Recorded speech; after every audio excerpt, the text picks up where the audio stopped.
গল্প আমৃত্যু ভালোবাসি তোকে। লেখনীতে সালমা চৌধুরী। ১৯তম পর্ব। মাহমুদা খানের ধমক খেয়ে মেঘ কেঁপে ওঠে, ভয়ে সঙ্গে সঙ্গে কল কেটে দিয়েছে।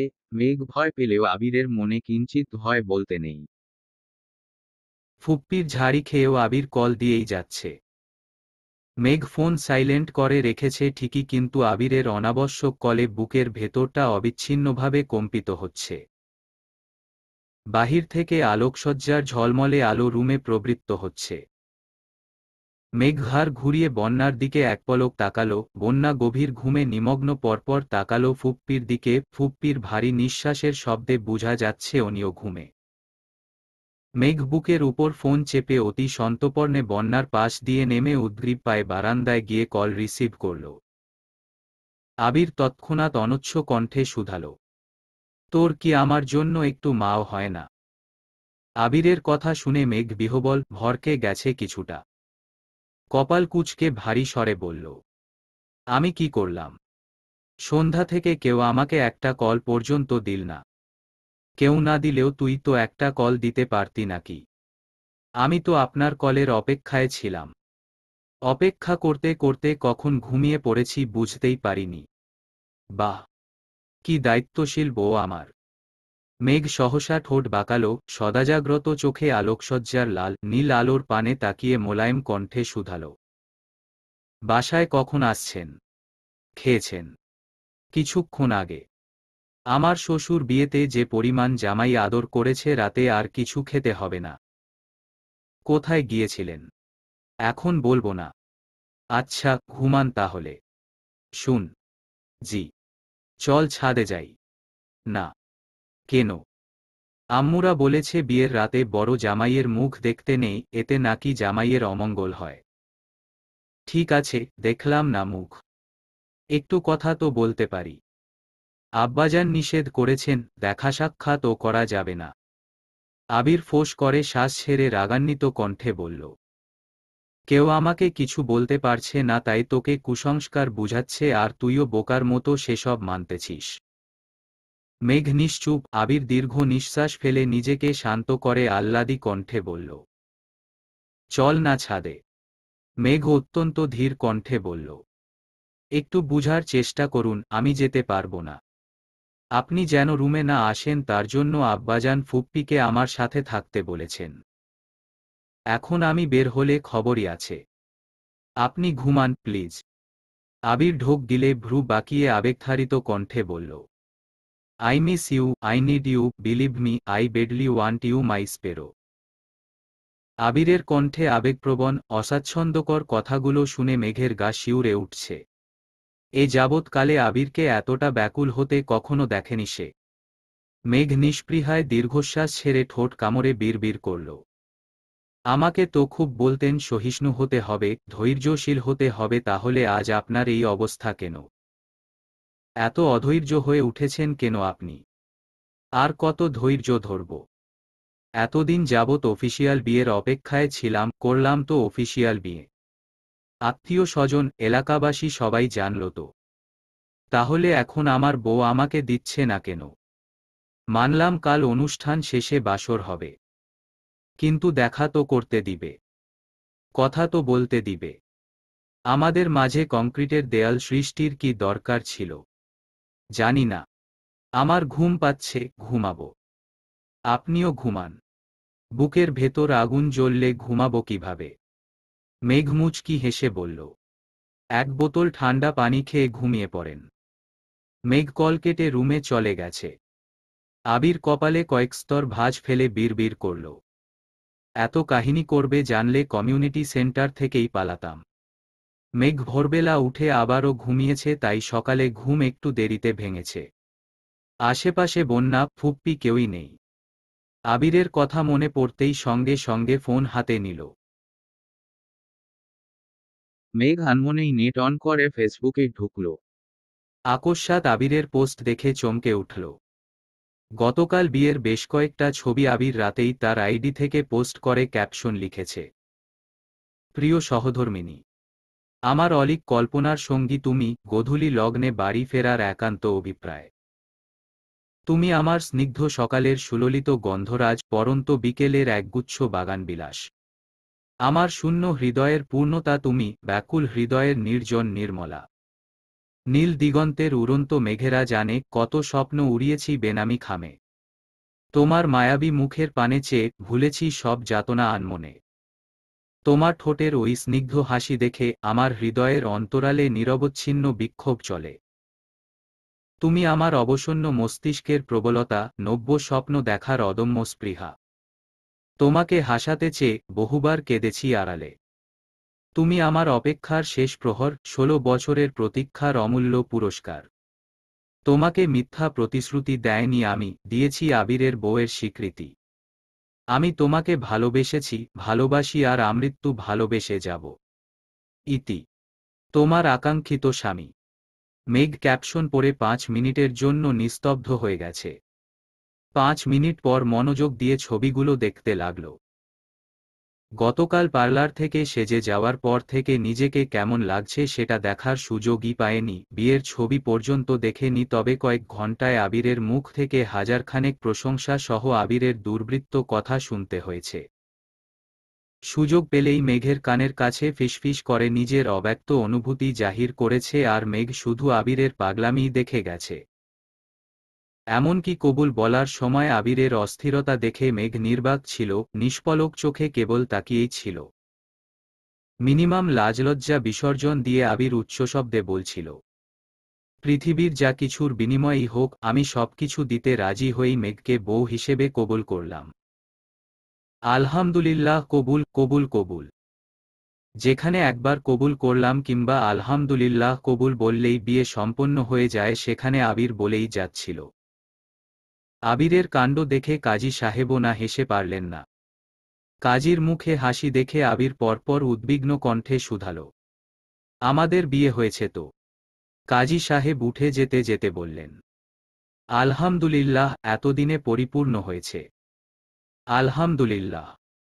কাজী চলে যেতেই আবির মেঘের দিকে তাকিয়ে ভ্রু নাচিয়ে বলে উঠল, এই ভরাট মজলিসে সবাইকে সাক্ষী রেখে আমি আবির তার মেঘকে বিয়ের প্রস্তাব দিচ্ছি। মেঘ কি আবিরকে স্বামী হিসেবে কবুল করছে? মেঘ আবিরের ঝলমলে চোখের দিকে তাকিয়ে ঠোঁট চেপে হেসে মোলায়েম কণ্ঠে জবাব দিয়েছিল, কবুল করলাম, আলহামদুলিল্লাহ, কবুল কবুল কবুল। আবিরের পাগলামি সেখানেই থামেনি। গতকাল বাসায় ফেরার সময় আবির হঠাৎই মেঘের কানে ফিসফিস করে বলছিল, চিরদিনের জন্য শ্বশুর বাড়িতে চলে যাচ্ছিস, এবার একটু কান্না কর। মানছি একই বাড়িতে যাচ্ছিস, তাই বলে কাঁদবি না। মেঘ ভেঙচি কেটে বলেছিল, আপনার যদি এতই শখ থাকে তাহলে আপনি কান্না করেন। প্রত্যুত্তরে আবির বলেছিল, তুই নববধূর মতো কান্নায় ভেঙে পড়বি, নতুন জামাইদের মতো আমি তোকে সান্ত্বনা দিব। এটা আমার জীবন থেকে মিস হয়ে গেল। এক কাজ করি, চল দুজন একসঙ্গে কান্না শুরু করি। গতকাল আবিরের আজগুবি কথা শুনে মেঘ কপাল কুঁচকালেও আজ কথাগুলো মনে করে আনমনে হেসে ফেলল। পুনরায় ছবি দেখায় মনোযোগ দিল। নিজের পণ্যের মেরুন রঙের বিয়ের বেনারসি, গা ভর্তি ভারী গহনা, মাথায় ঘোমটা সহ চোখধাঁধানো আড়ম্বরপূর্ণ সাজসজ্জা দেখে মেঘ নিজেই লজ্জায় পড়ে যাচ্ছে। সেই সাথে রাজোচিত শেরওয়ানিতে আবিরকে যেন রাজপুত্রের মতো লাগছে। গতকাল আবিরের অযাচিত দুষ্টামির জন্য সামনাসামনি ঠিকমতো দেখতেই পারেনি, তবে আজ ছবিগুলো খুব ভালো করে দেখছে। আয়নায় দুজনের মুখ দেখা, মেঘের কপালে আবিরের চুমু দেয়া, একে অপরের চোখে চোখ রেখে নিগুড় ঘোরে বন্দি থাকা, বরণের ছবি সহ আরও 23টা ছবি আপলোড করেছে। মেঘ সবগুলো ছবি দেখা শেষে কৌতূহলবশত কমেন্টস দেখতে গেল।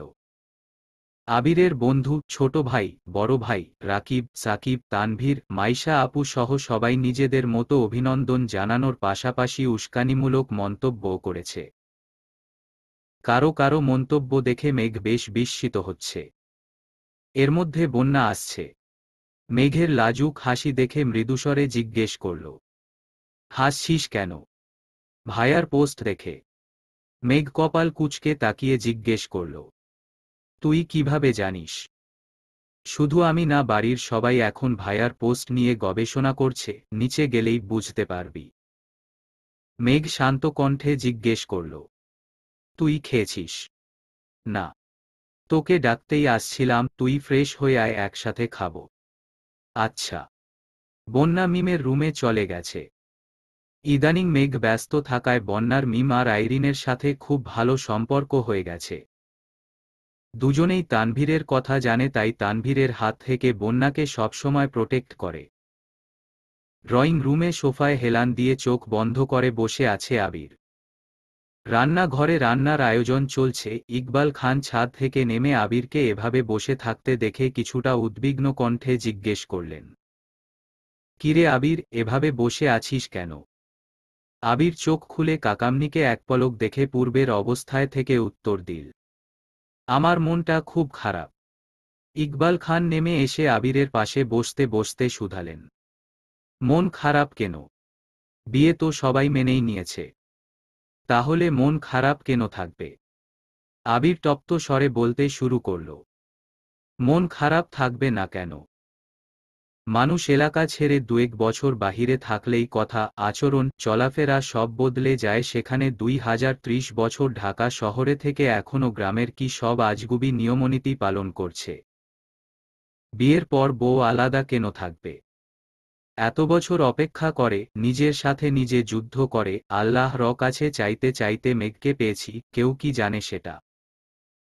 কিছুদিন যাবত এই বাড়ির প্রতিটা মানুষ আমার ইমোশন নিয়ে প্রতিনিয়ত খেলতেছে, তারপরও আমি চুপ করে আছি। আমি যদি ঘুণাক্ষরেও এসব টের পেতাম তাহলে মেঘকে নিয়ে আগেই পালিয়ে যেতাম।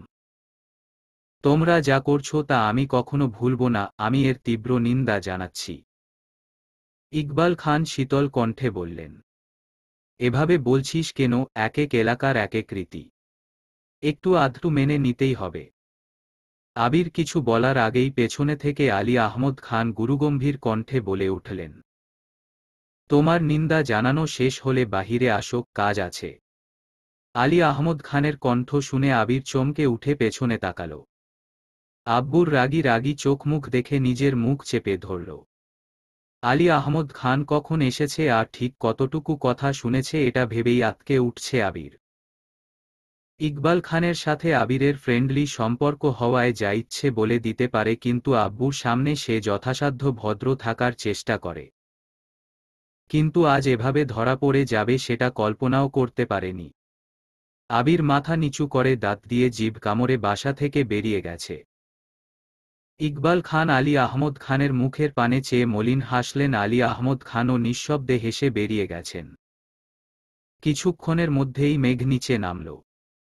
মেঘকে দেখেই রাকিব আকস্মাৎ বলে উঠল, এই ভাবি, আমার বন্ধুর 16 বছরের অব্যক্ত অনুভূতির বহিঃপ্রকাশে লেখা খোলা চিঠি পড়ে আপনার অনুভূতি কি? মেঘ শাড়ির আঁচল টেনে মাথায় দিয়ে চিবুক নামিয়ে লাজুক হাসল। রিয়া রাকিবকে উদ্দেশ্য করে বলল, ভাইয়া সবেত প্রকাশ করেছে, মেঘকে অনুভব করার সময় দাও। বিয়ের ঘোরটা আগে কাটুক, তারপর জিজ্ঞেস করো। ঠিক আছে যান, তুমি যা বলবে তাই হবে।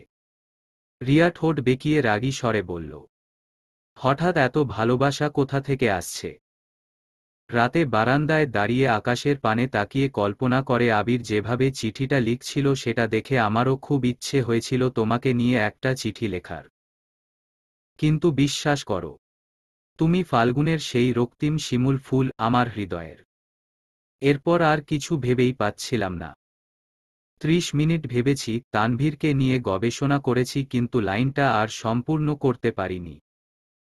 তারপর মনে হলো, কবিতা আর চিঠি লেখার থেকে সকাল সন্ধ্যা বাবু খাইছ জিজ্ঞেস করাটা খুব সহজ সমাধান। রিয়া বিরক্ত হয়ে বলল, তুমি আসলেই একটা আনরোমান্টিক।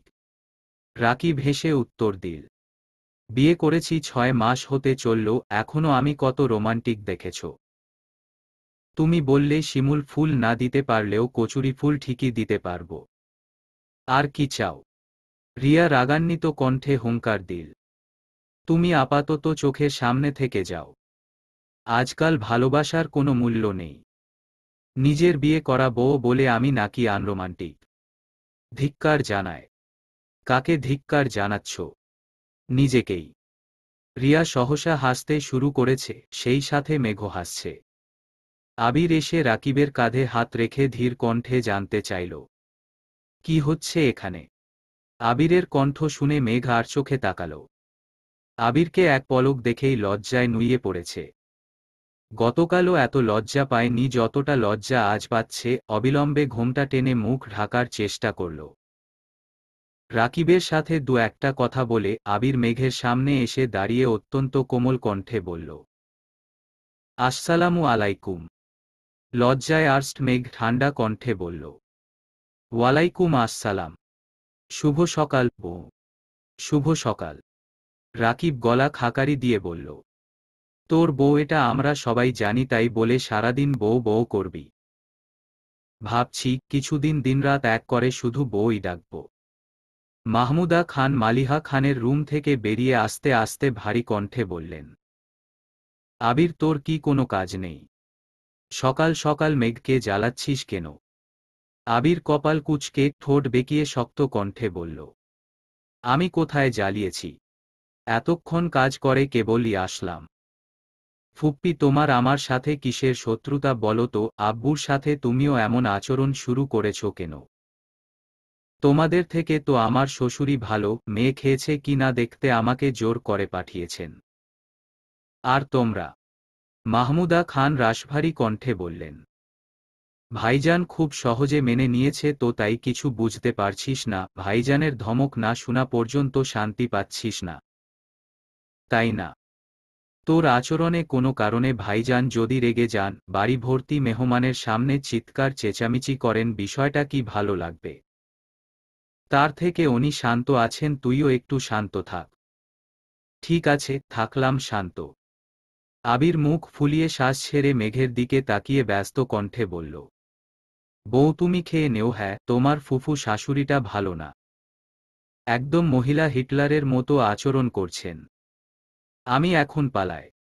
আবির এক দৌড়ে বাসা থেকে বেরিয়ে গেছে। রাকিবও হাসতে হাসতে চলে গেছে। মাহমুদা খান হেসে বললেন, মেঘ খেতে বসো, আমি ওদের ডেকে নিয়ে আসি। একটু পরেই সবাই খেতে নেমেছে।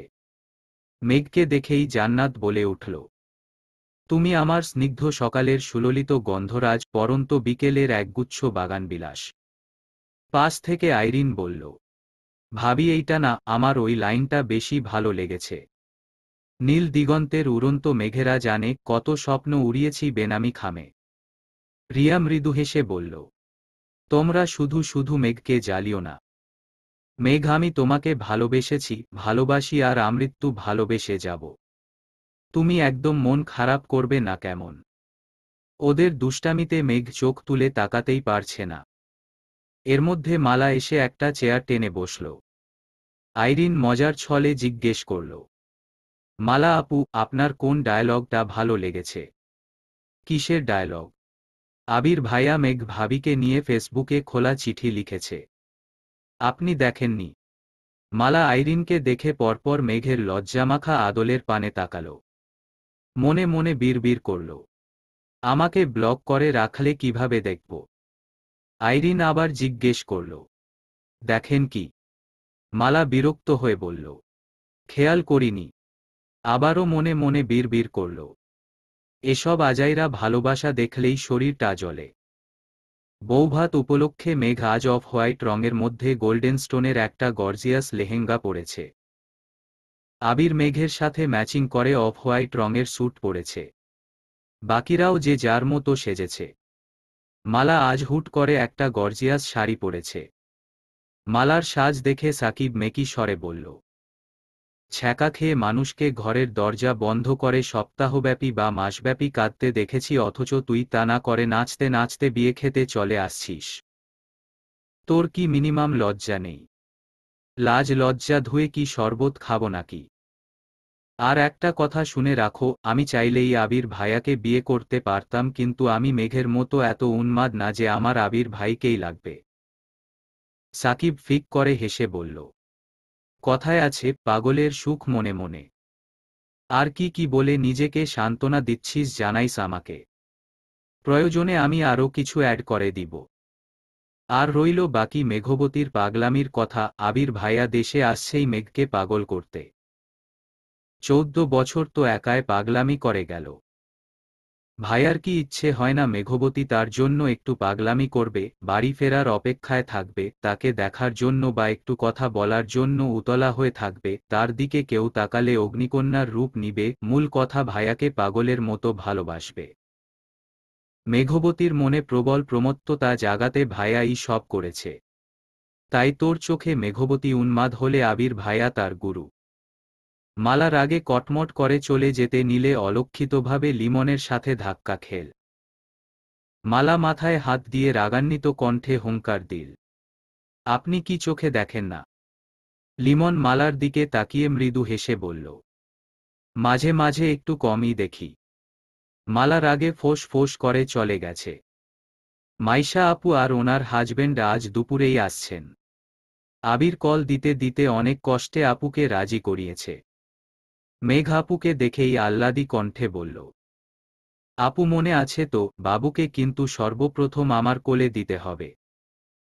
হ্যাঁ গো মনে আছে। দোয়া করো, বাবু সুস্থভাবে হলে তোমার কোলেই প্রথমে দিব। মেঘ এক গাল হেসে বলল, ঠিক আছে। আবির মেঘের দিকে তাকিয়ে কিছু ভেবে আনমনে হাসল। মেঘ বিষয়টা খেয়াল করে জিজ্ঞেস করল, হাসছেন কেন? এমনিতেই। বলুন। রাতে বলবো। না, এখনই বলুন। I love you, I want to hug you, I wanna kiss you. Megh সঙ্গে সঙ্গে আবিরের হাতে চিমটি কেটে ব্যস্ত কণ্ঠে বলল, চুপ করুন। এখন তো চুপ করতেই বলবি। অফিসিয়াল বিয়ের ২৪ ঘন্টা পেরিয়ে গেছে অথচ এখনও অফিসিয়াল আলিঙ্গনটায় করতে পারলাম না। মেঘ নিজের কপাল চাপড়ে বিড়বিড় করল, এত নির্লজ্জ কবে হলেন আপনি? তোকে বিয়ে করার পর। সারাদিনের অনুষ্ঠান শেষে বিকেলের দিকে অনেক আত্মীয় স্বজনই চলে গেছেন। এশা পর্যন্ত সবাই মোটামুটি ব্যস্ত ছিল। এশার নামাজ পড়ে মোজাম্মেল খান আর আলী আহমদ খান একসাথে চা খেতে বসেছেন। কিছুক্ষণের মধ্যে আবির আর ইকবাল খানও এসেছেন। তানভীর, সাকিব, রাকিব, আরিফ মিলে বাসর ঘর সাজাচ্ছে। গতকাল তানভীর বোনের পক্ষে থাকলেও আজ সে আবিরের পক্ষে। আবির নামাজ থেকে এসেই নিজের রুমে চলে গেছে। ভুল করেও কেউ যেন লাল গোলাপ না লাগায় তার জন্যই মূলত দেখতে গেছে। ফুল কিনতে যাওয়ার আগেই তানভীরদের বার বলে দিয়েছে ভুলেও যেন লাল গোলাপ না আনে। মিনহাজ মেঘকে লাল গোলাপ দেয়ার মতো বিশাল অপরাধের শাস্তিস্বরূপ আবির সেই রাগ মিনহাজের উপর না দেখিয়ে গোলাপের উপর দেখাচ্ছে। বিয়ে উপলক্ষে আবিরের রুম সম্পূর্ণ পরিষ্কার করা হয়েছে। আবিরের শৈশব কৈশোরের যত স্মৃতি ছিল সব সরিয়ে একদম ফাঁকা করে দিয়েছে। বিয়ের ঝামেলা মিটলে প্রয়োজনীয় সব জিনিসপত্র এনে রুম সাজানো হবে। গায়ে হলুদের দিন থেকে আবির আব্বু চাঁদচুর মুখোমুখি বসেনি। অবশেষে আজ আবির আব্বুর চাঁদচুর পাশে গিয়ে বসেছে। মোজাম্মেল খান চিন্তিত স্বরে বললেন, কিছু বলবে?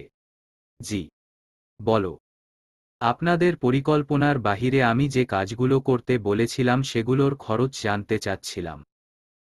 আমি পেমেন্ট দিয়ে দিচ্ছি, সম্ভব হলে রাতে বা সকালের মধ্যে পরিশোধ করে দিবেন।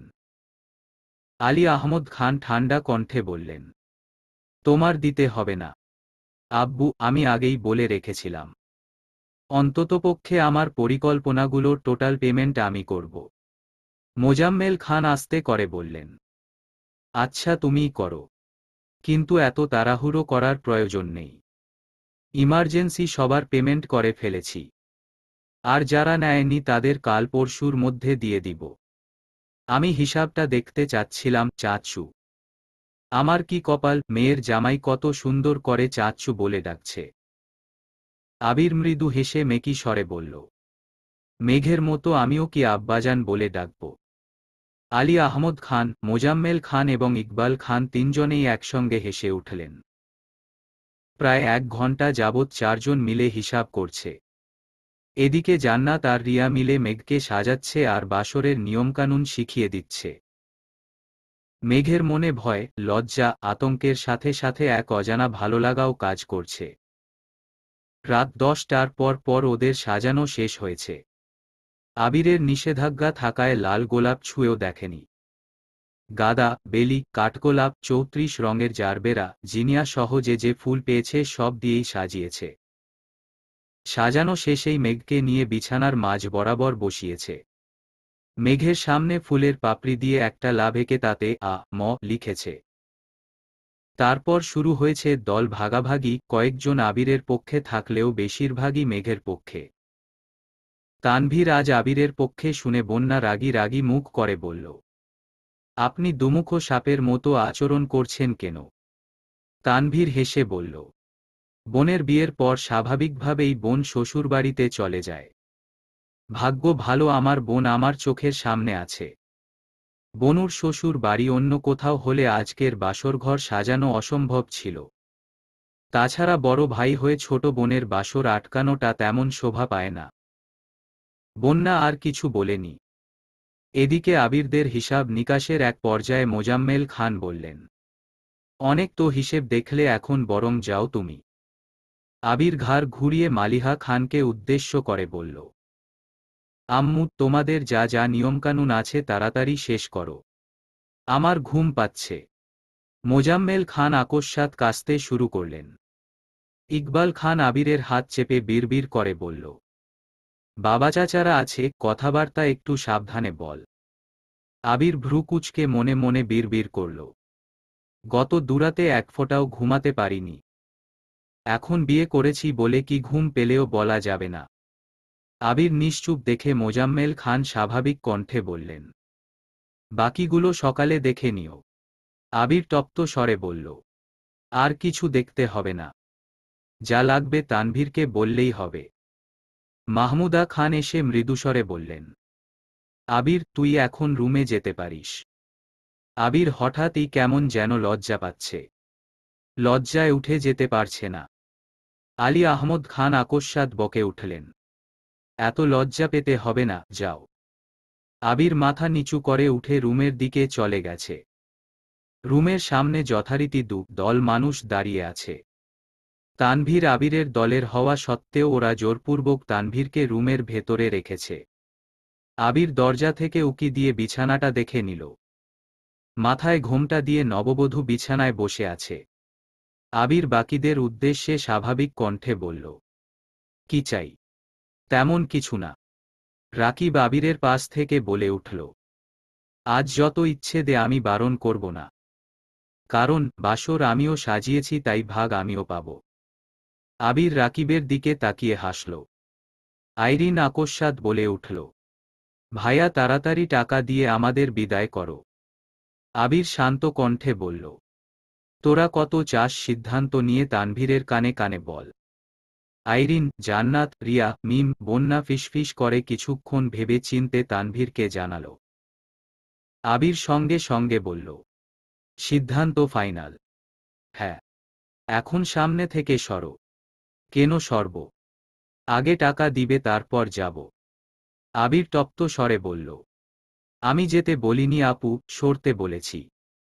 বউ না দেখে আমি তোমাদের কিছু দিতে পারছি না।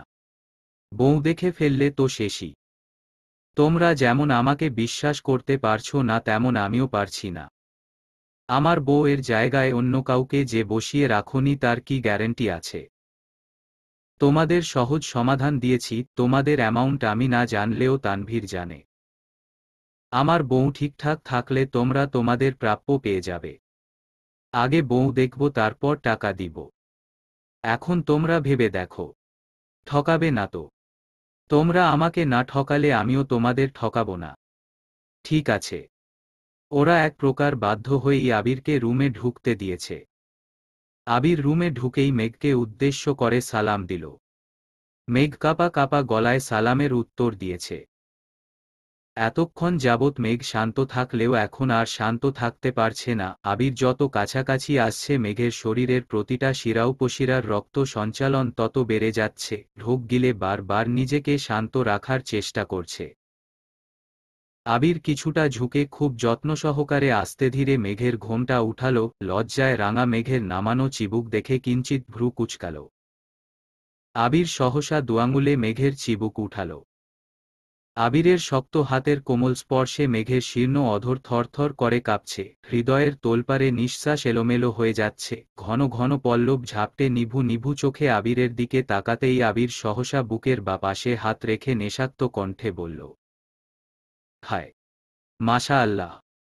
সঙ্গে সঙ্গে বিছানার উপর লাভ লেখা অংশে ধপ করে পড়ে গেছে। মিম আদি আইরিন কিছুটা আতঙ্কিত হলেও বাকিরা আবিরের কাণ্ড দেখে মুচকি মুচকি হাসছে। মেঘ কিঞ্চিৎ ভ্রু কুঁচকে আবিরের মুখের দিকে তাকাল। আবির আচমকা কাত হয়ে মেঘের দিকে ঘুরে হাতের উপর মাথা রেখে মৃদুগামী কণ্ঠে বলল, অবশেষে আবিরের একান্ত চাঁদ। আবিরের রুমে দীপ্তি ছড়াচ্ছে।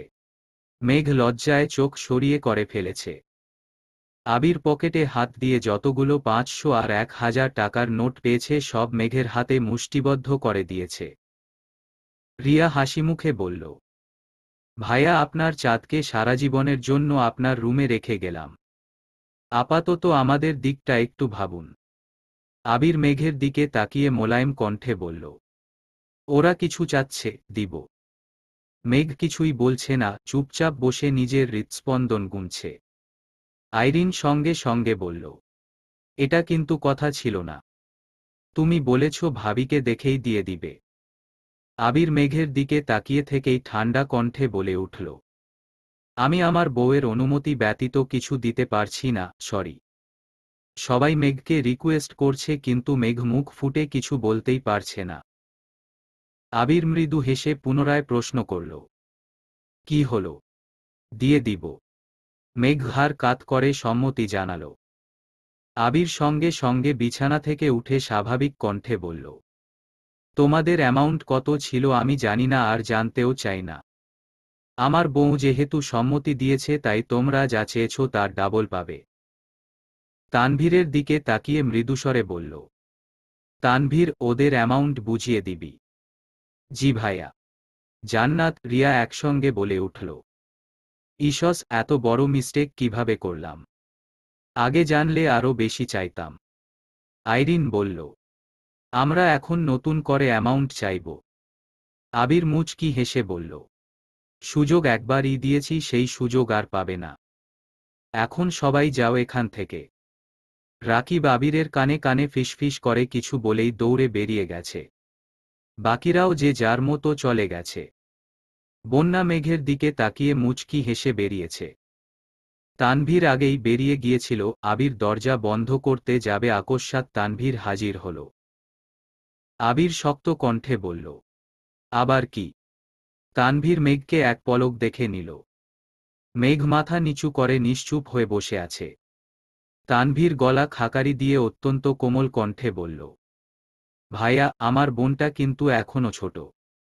তোমার অনাবশ্যক ভালোবাসাকে একটু কন্ট্রোলে রেখো প্লিজ।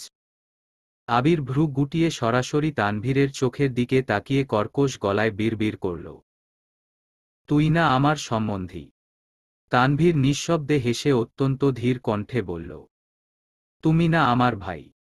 তাছাড়া পুরো পৃথিবী জানে তুমি আমার বন্ধু টাইপের ভাই, তাই আমার সব দিক থেকে পারমিশন আছে। আবির দাঁতে দাঁত চেপে বলল, জি ভাই, বুঝতে পেরেছি। বলছিলাম কি ভাই, আপনি পারমিশন দিলে আমি আপনার বোনের সাথে একান্তে কিছুটা সময় কাটাতাম। পারমিশন দিবেন ভাই? জি ভাই, আপনার জন্যই এত আয়োজন। বেস্ট অফ লাক ভাই। তানভীর চলে যাচ্ছে। আবির মুচকি হেসে দরজা বন্ধ করে দিয়েছে। দরজা বন্ধের শব্দে মেঘের শরীর ঝাঁকি দিয়ে উঠেছে, মাথা নিচু করে জোরে নিঃশ্বাস ছাড়ল। আবির আর চোখে মেঘের দিকে তাকালো, ঠোঁটে লেগে আছে দুষ্টু হাসি। ধীর পায়ে এগিয়ে গেল মেঘের কাছে। আবিরের তৃপ্ত দুচোখ চকচক করছে। উৎকণ্ঠায় মেঘের চিবুক নেমে গলায় ঠেকেছে, ক্ষীণ বক্ষের তীব্র কম্পনে শরীর ঘেমে একাকার অবস্থা। আবির আগোপাস না ভেবেই আচমকা মেঘের কোলে মাথা রেখে শুয়ে পড়েছে। অপ্রত্যাশিত ঘটনায় মেঘ চমকে উঠে বুকের ভেতর পর্যন্ত স্তব্ধ হয়ে গেছে। মেঘ সঙ্গে সঙ্গে চোখ বন্ধ করে ফেলেছে, হাত পা সহ সারা শরীর থরথর করে কাঁপছে। আবির আকস্মাৎ জামাকাপড়ের উপর দিয়ে মেঘকে জড়িয়ে ধরে, পেটে মুখ গুজল।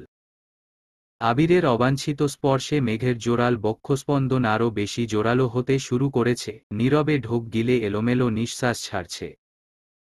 আবির ভয়ঙ্কর আবেশে আবদ্ধ। সুদীর্ঘ অবকাশের অস্ফুট প্রণয়ের অফিসিয়াল অনুমোদন পেয়েছে আজ। মেঘের শরীর থেকে আসা বিমুগ্ধকারী ঘ্রাণটা আবিরের নাসারন্ধ্রের সঙ্গে সঙ্গে হৃদয়ে তোলপাড় চালাচ্ছে। আবির একমনে সেই ঘ্রাণটা উপলব্ধি করছে। মেঘের অভিমানে নাক ফুলানো, গায়ের তীব্র গন্ধ, দরদি স্পর্শ, আহ্লাদী কণ্ঠের আবদার পূরণের পরিপূর্ণ অধিকার পেয়েছে আজ। এই মেঘ একান্ত আবিরের, পৃথিবীর আর কারো সাধ্য নেই যে আবিরের কাছ থেকে তার মেঘকে দূরে সরাবে। আজ ছোট্ট মেঘের আদুরে কণ্ঠে বলা কথাগুলো আবিরের খুব মনে পড়ছে। আকস্মাৎ পেট থেকে মুখ সরিয়ে ঘাড় কিছুটা ঘুরিয়ে মেঘের অভিমুখে তাকাল। মেঘের বন্ধ চোখের পাতা আর কম্পিত অধর দেখে আবির আনমনে হেসে অত্যন্ত মোলায়েম কণ্ঠে বলল, তুমি আমার বহু প্রতীক্ষিত একান্ত অভিলাষ, হৃদয়ের মণিকোঠায় সঙ্গোপনে রাখার নির্মম প্রয়াস। আমার অবিচ্ছেদ্য প্রণয়ের উত্তাপ তুমি। সকাল সন্ধ্যা সর্বনাশের কারণটাও শুধু তুমি। মেঘের সংকোচ কোনোভাবেই কাটছে না, চোখ খুলে আবিরের দিকে তাকাতেও পারছে না। আবির মুচকি হেসে ডাকল, ওগো অপরূপা, চেয়ে দেখো না মনোরমা। মেঘ কিংকর্তব্যবিমূঢ়। আবিরের একের পর এক ভাবপ্রবণ কথা শুনে মেঘের অস্থিরতা বেড়েই চলেছে। বুকের ভেতরে চলমান ইতস্ততা কাটিয়ে চোখ পিটপিট করে তাকাল। আবিরের সঙ্গে চোখাচোখি হতেই আবির আকস্মাৎ সশব্দে হেসে উঠল। আবিরের প্রাণোচ্ছল হাসি দেখে মেঘ না হেসে পারল না। আবির হাসি থামিয়ে জিভ দিয়ে ঠোঁট ভিজিয়ে তপ্ত স্বরে শুধাল, আমাকে পেয়ে খুশি তো? মেঘ মাথা দুলিয়ে স্বাভাবিক কণ্ঠে বলল, আলহামদুলিল্লাহ, অনেক খুশি। আপনি? আবির আবারও মৃদু হাসল। মেঘের কোল থেকে উঠে মুখোমুখি বসল। লম্বা নিঃশ্বাস ফেলে মেঘের হাতটা শক্ত করে ধরে কোমল কণ্ঠে বলতে শুরু করল, আলহামদুলিল্লাহ, আজ আমি খুব খুশি। কারণ আমার স্পেরোকে দেয়া কথা আজ পরিপূর্ণভাবে রাখতে পেরেছি। ছোট্ট স্পেরোর সেই আহ্লাদী কণ্ঠে বলা কথাটা, আমাকে ছেড়ে যেতে পারবে না। স্পেরো ভুলে গেলেও আমি ভুলতে পারিনি। গত 16টা বছর আমি শুধু এই একটা কথার জোরেই সব বিপত্তিতে টিকেছিলাম। আজ আমার স্পেরোকে আবারও বলতে চাই, আমি ছেড়ে যাইনি, কোথাও যাইনি। তোমার আবির তোমারই আছে। তুমি সেদিন শুধু বলেছিলে, ছেড়ে যেও না, অথচ আমি বুঝেছিলাম তোমাকে ছেড়ে বাঁচতে পারবো না। শেষ বিকেলে পাখিদের বাড়ি ফেরার তারা দেখে তুমি আবেগী কণ্ঠে বলেছিলে, ওদের মতো আমারও যদি আলাদা একটা বাড়ি থাকতো। আর আমি ভেবেছিলাম, যে কোনো মূল্যেই হোক তোমাকে তোমার স্বপ্নের বাড়ি উপহার দিব। একবার খেলতে গিয়ে পায়ে ব্যথা পেয়েছিলাম বলে তুমি শীতল কণ্ঠে বলেছিলে, খেলতে না গেলে তো ব্যথা পেতে না। আমি মনে মনে বলেছিলাম, আজকের পর খেলতে যাব না। জ্বরের ঘোরে আমার হাতটা আঁকড়ে ধরে তুমি বলেছিলে, আমার কাছে থাকো। আমিও থেকে গেলাম। কোনো একদিন কোনো কারণে বাসায় আমাকে বকা দিচ্ছিল দেখে তুমি সবার সামনে আমার হাতটা শক্ত করে ধরে বলেছিলে, আবির ভাইয়া, শুধু আমার, তোমরা কেউ কিছু বলতে পারবে না। আমি আবির সেদিনই তোমার হয়ে গিয়েছিলাম। নিজের সাথে প্রতিজ্ঞা করেছিলাম, বাঁচলে তোমার সাথেই বাঁচব। মেঘ অবিশ্বাস্য চোখে আবিরের অভিমুখে চেয়ে আছে। অতর্কিতেই বেড়েছে বুকের ভেতরের ধুকপুক শব্দ। আবিরের কথাগুলো শুনে মেঘের চক্ষুদয় কোটর ছেড়ে বেরিয়ে আসতে চাইছে। ফর্সা, লাজুক আদল মুহূর্তেই পরিবর্তন হয়ে গেছে। নাকের ডগায় মুক্তোর মতো বিন্দু বিন্দু ঘাম চিকচিক করছে। মেঘের উদ্বেজিত মনোভাব চোখে মুখে ফুটে উঠছে। যেই আবিরের প্রণয়ে আসক্ত মেঘ, সেই আবির মেঘের কাছেই প্রতিজ্ঞাবদ্ধ ছিল এতগুলো বছর। এটা ভেবেই মেঘের মস্তিষ্কের নিউরনে অনুরণন শুরু হয়েছে। মেঘ অসহায় মুখ করে আবিরের চোখের দিকে তাকিয়ে প্রশ্ন করল, আমি আপনাকে এত কিছু বলেছিলাম? আবির মেঘের দুহাত নিজের দু গালে রেখে নিঃশ্বাস টেনে বলল, হুম্মম। আমার মনে নেই কেন? কারণ তখন তুমি অনেক ছোট ছিলে। আপনি কখনো বলেননি কেন? ভালোবাসা মুখে বলে হয় না পাগলি, তোমাকে নিজ থেকে অনুভব করতে হতো। আর আমি সেই অপেক্ষাতেই ছিলাম। মেঘ কপাল কুঁচকে প্রশ্ন করল, আপনি আমাকে তুমি করে বলছেন কেন? শুনতে খারাপ লাগছে। কেমন যেন অস্বস্তি লাগছে। আপনার মুখে তুইটায় মানায়। অভ্যাস করো, এখন থেকে তুমিটায় বেশি শুনতে হবে। কেন? আবির মৃদুস্বরে বলল, আমার সম্বন্ধী আমাকে ভয়ঙ্করভাবে ওয়ার্নিং দিয়েছে, বিয়ের পর তোমার সাথে তুই তুকারি করলে আমার নামে মামলা দিবে। তানভীরের এসব তুই তুকারি একদম পছন্দ না, ওর সাথে কথা বললে সচরাচর তোমাকে তুই বলে সম্বোধন করি না, তারপরও ভুলে যদি বলে ফেলি তখন দেখা যায় রাগে সারাদিন আমার সাথে কথায় বলে না। গতকাল রাতে আমাকে লাস্টবারের মতো ওয়ার্ন করেছে যেন কোনোভাবেই তুই না বলি। পার্সোনালি ঘরে দরজা বন্ধ করে তুই বললেও আমার সম্বন্ধী, বাবা মা, শ্বশুর শাশুড়ি কিংবা কোনো আত্মীয়ের সামনে কোনোভাবেই তুই বলতে পারবো না। মেঘ অভিনিবিষ্টের ন্যায় চেয়ে থেকে শান্ত কণ্ঠে শুধাল, আপনি ভাইয়াকে ভয় পান? না। তোমাকে ভয় পায়? মানে? আবির মেঘের হাত গাল থেকে নামিয়ে বুকের উপর রেখে বলতে শুরু করল, তোমাকে হারানোর ভয় আমার এইখানটা বারংবার কেঁপে উঠে। আবিরকে ধ্বংসের একমাত্র অস্ত্রই মেঘ। তানভীর সহ আমার কাছের মানুষজন খুব ভালোভাবে জানে আমার জীবনে তোমার অস্তিত্ব ঠিক কতখানি জুড়ে। আমাকে কোনো কিছুতে রাজি করাতে ব্যর্থ হলেই ইচ্ছেকৃত তোমার নাম নেয়, কারণ তারা জানে তুমি আমার একমাত্র দুর্বলতা। তুমি কত শত কুসংস্কার মানো, কিছু হবে না জেনেও আবেগে নাচো। আমিও ঠিক তেমন, তোমার নামে কিছু শুনলে বুঝে না বুঝে রিয়েক্ট করি, নিজের উপর নিয়ন্ত্রণ হারিয়ে ফেলি। অন্ততপক্ষে তোমাকে নিয়ে তানভীরের সাথে আমি কোনোরকম অসৎভাবে জোড়াতে চাই না, তাই ও যা বলেছে আমি মেনে নিয়েছি। আবিরের উৎকণ্ঠা দেখে মেঘ প্রতিনিয়ত আশ্চর্যের চূড়ায় পৌঁছে যাচ্ছে। মেঘ নির্বাক চোখে তাকিয়ে গভীর মনোযোগ দিয়ে আবিরকে দেখছে। আবির কয়েক মুহূর্ত মেঘের মায়াবী আদলে চেয়ে থেকে আনমনে হেসে বলল, ম্যাম, এভাবে তাকিয়ে আমাকে আগেভাগেই ফুরবল করে দিবেন না। আপনার সাথে আমার অনেক কথা আছে। আবিরের কথায় মেঘের ভাবনার সুতো ছিঁড়েছে, কপালে ভাঁজ ফেলে মৃদুস্বরে বলল, কি কথা? আগে নামাজ পড়ে রবের কাছে শুকরিয়া আদায় করি, তারপর বলবো। যাও, ফ্রেশ হয়ে অজু করে আসো। আবির মেঘের হাত ছেড়ে বিছানা থেকে নামছে। এত কথোপকথনের ভিড়ে রিয়া আর জান্নাতের শিখিয়ে দেয়া নিয়মকানুনের কথা মেঘ ভুলেই গিয়েছিল। মেঘ ঝটপট বিছানা থেকে নেমে আবিরের পায়ে হাত দিয়ে সালাম করতে নিল, কিন্তু সালাম করার আগেই আবির মেঘের দুই বাহু ধরে উঠিয়ে আলতোভাবে বুকে জড়িয়ে মোলায়েম কণ্ঠে বলল, তোমার অবস্থান আমার পায়ে নয়, হৃদয়ে। আজকের পর কোনোদিন পায়ে হাত দিয়ে সালাম করার চেষ্টাও করবে না, মনে থাকবে। জি। আবির মেঘকে ছেড়ে ড্রেসিং টেবিলের উপর থেকে ফোনটা হাতে নিয়ে ব্যালকনির দরজায় হেলান দিয়ে দাঁড়িয়ে কিছু একটা করছে। এদিকে মেঘ মনে মনে হাবিজাবি ভাবছে আর ব্যস্ত হাতে গহনা খুলছে।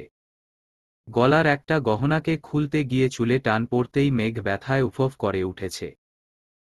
আবির সহসা ফোন টেবিলের উপর রেখে মেঘের কাছে এসে জিজ্ঞেস করল, কি হয়েছে? চুলে টান লাগছে? হাত সরাও, আমি দেখছি। মেঘ ভ্রু কুঁচকাল, তবে নিষেধ করল না। আবির খুব মনোযোগ দিয়ে মেঘের চুল সরিয়ে গহনা খুলে দিয়েছে। মাথায় লাগানো ক্লিপগুলো খুলতে খুলতে কর্কশ কণ্ঠে বিড়বিড় করল, আগেই বলেছি রাতে এত সাজগোজ করতে হবে না, তারপরও কেউ কথা শুনে না। আবিরের ঠান্ডা কণ্ঠের অভিযোগে সম্বিত ফিরল মেঘের। চোখ ঘুরিয়ে আবিরকে এক পলক দেখে হালকা করে কেশে শীতল কণ্ঠে ডাকল, আবির ভাই। আকস্মাৎ আবিরের সুপ্ত ক্রোধ চোখে ভেসে উঠেছে, মেঘের দিকে তাকিয়ে চোখ রাঙাতেই মেঘ দাঁত কেলিয়ে হেসে বলল, মজা করেছি।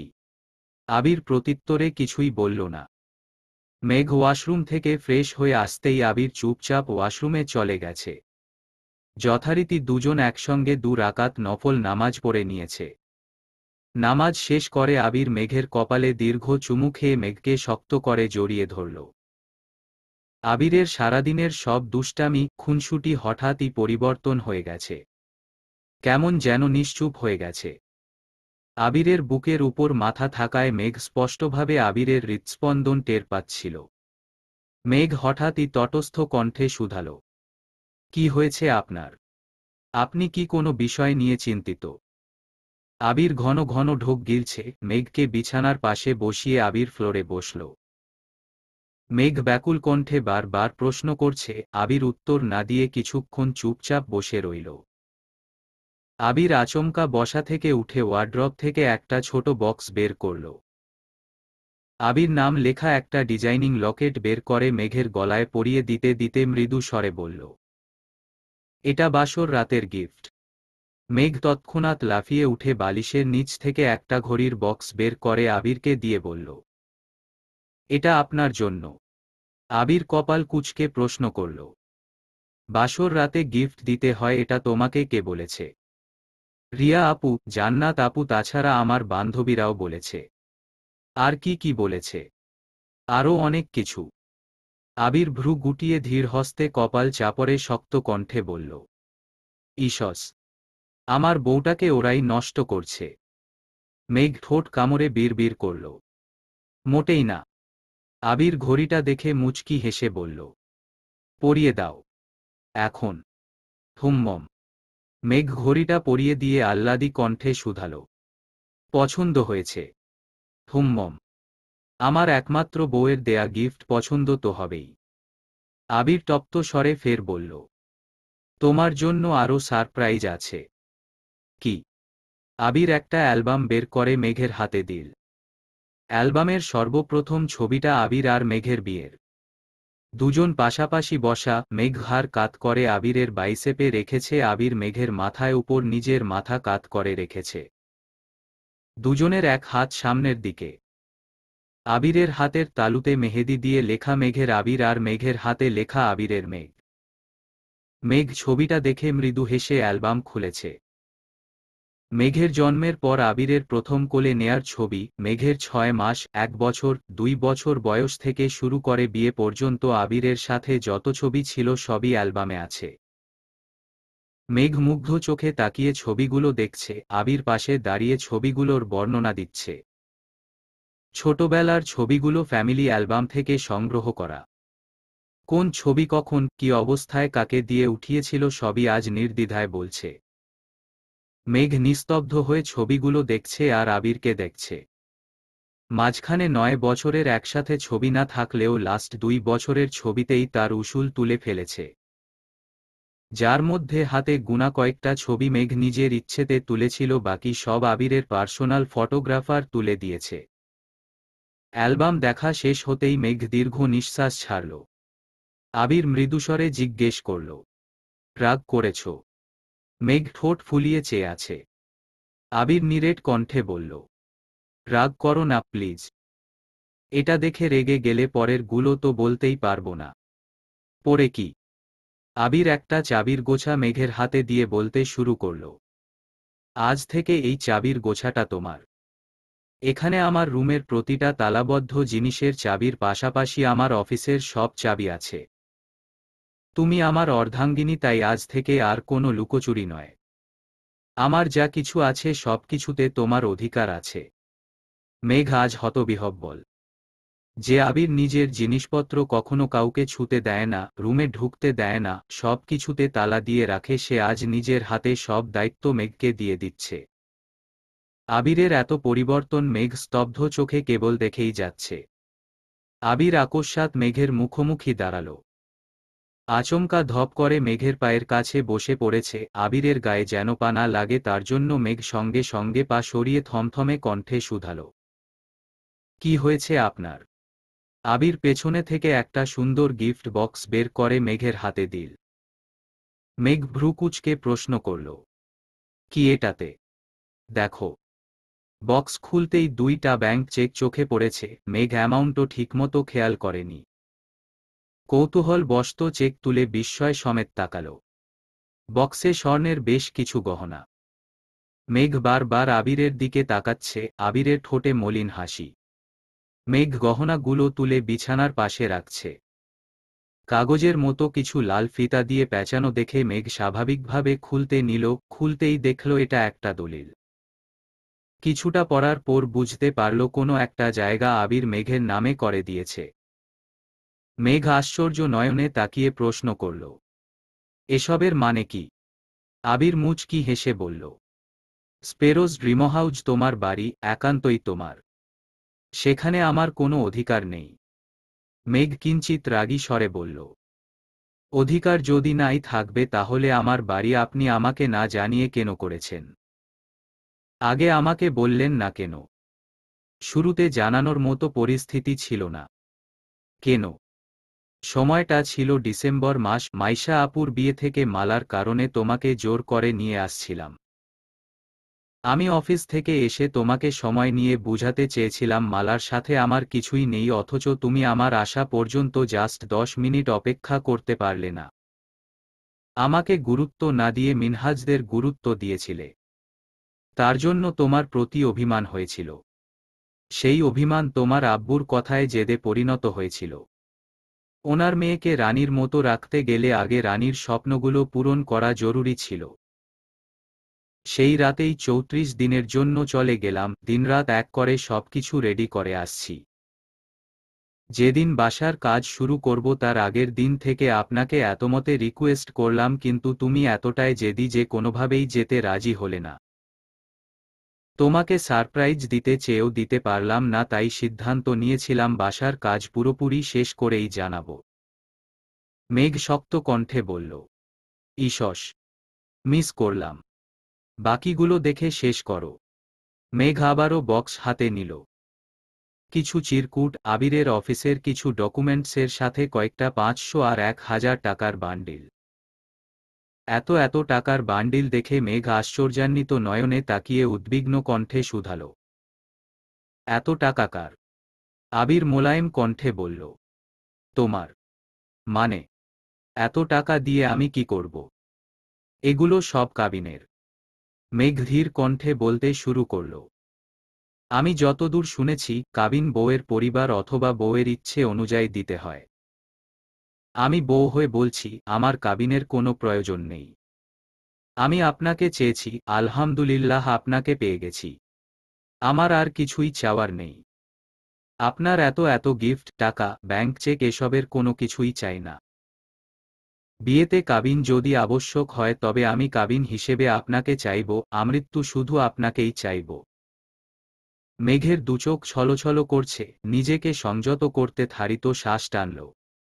আবির দুর্বোধ্য নেত্রে মেঘের মায়াবী আননে চেয়ে আছে।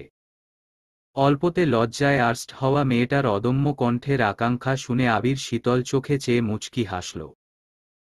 মেঘ এতক্ষণ কি বলেছে নিজেও জানে না, আবিরের অন্যরকম চাহনিতে কিছুটা লজ্জা পেয়েছে। আবির চোখ মুখ গুটিয়ে শান্ত কণ্ঠে শুধাল, যা দিয়েছি সবকিছু সহ আবির যদি তোমার হয় তাহলে কাবিন নিয়ে কি তোমার আর কোনো আপত্তি আছে? মেঘ সঙ্গে সঙ্গে আবিরের দিকে তাকিয়ে শ্বাস ছেড়ে ঠোঁট ফুলিয়ে নিষ্পাপ কণ্ঠে বলে উঠল, আমার আবির হলেই হবে। আবির ভ্রু উঠাতেই মেঘ থতমত খেয়ে বলল, সরি, আপনাকে হলেই হবে। আমি তো তোমারই। বাকি যা দিয়েছি ওই সব তোমার। এগুলোর পর কাবিন হিসেবে তোমার কি আমার কাছে আর কিছু চাওয়ার আছে? মেঘ সাবলীল ভঙ্গিতে বলল, আমার আর কিছুই লাগবে না। মনে কষ্ট থাকবে না তো? মেঘ একগাল হেসে বলল, আমার মনে কষ্টের ছিটেফোঁটাও নেই, কারণ আপনাকে পেয়ে গেছি যে। আবির অনুগ্রহ হেসে টেবিলের উপরে রাখা একটা বই থেকে কাগজ এনে মেঘের হাতে দিল। তেমন একটা গুরুত্ব না দিয়েই মেঘ জিজ্ঞেস করল, কি এগুলো? পড়ো। মেঘ বিড়বিড় করে পড়ছে, কিছুটা পড়তেই বুঝতে পারল এটা কাবিননামার কপি। মেঘ সঙ্গে সঙ্গে নিচে তাকাল। বরের স্বাক্ষরের জায়গায় সাজ্জাদুল খান আবির লেখা আর কন্যার স্বাক্ষরের জায়গায় মাহদিবা খান। মেঘ বিবাহ রেজিস্ট্রি করার তারিখ 3,22,020, যা আজ থেকে আরও 3 বছর আগের। এটা দেখে মেঘ বিস্তীর্ণ চোখে তাকিয়ে এক হাতে নিজের মুখ চেপে ধরেছে। মেঘের হাত থরথর করে কাঁপছে, কান দিয়ে গরম হাওয়া বের হচ্ছে, মস্তিষ্কে বিদ্যমান স্নায়ুগুলো ধপধপ করে কাঁপছে, বুকের ভেতরটা দুরু দুরু কেঁপেই চলেছে, নিজের চোখকে বিশ্বাস করতে পারছে না। মেঘ শশব্যস্ত চোখে আবিরের দিকে তাকাল। আবির নিরুদ্বেগ ভঙ্গিতে মেঘকে দেখছে আর নিজের বুকে হাত রেখে অনুচ্চ স্বরে দোয়া পড়ছে। মেঘের গলায় আটকানো নিঃশ্বাসটা অতি সন্তর্পণে বেরিয়ে আসছে, মুখ ফুলিয়ে শ্বাস টেনে জিভ দিয়ে ঠোঁট ভিজিয়ে থমথমে কণ্ঠে প্রশ্ন করল, এগুলো কি সত্যি? আবির ঢোক গিলে ধীরস্থির কণ্ঠে বলল, হুম্মম। আইনের চোখে আমাদের বিয়ের 3 বছর পূর্ণ হয়ে গেছে, গতকাল চতুর্থ বছরে পদার্পণ করেছি। তোমাকে আগেই বলেছিলাম তুমি আমারই। কেউ তোমাকে আমার থেকে আলাদা করতে পারবে না। কেউ যদি আমার সাথে ঝামেলা করতেও চাইতো, আমি সরাসরি কাবিননামা দেখিয়ে দিতাম। মেঘ ভাবনাচিন্তা ছাড়াই আচমকা বলে উঠল, এটা কিভাবে সম্ভব? আবির শক্ত কণ্ঠে বলতে শুরু করল, আমি দেশ ছাড়ার মাসখানেক আগে তানভীরকে তোমার ব্যাপারে সব বলেছিলাম।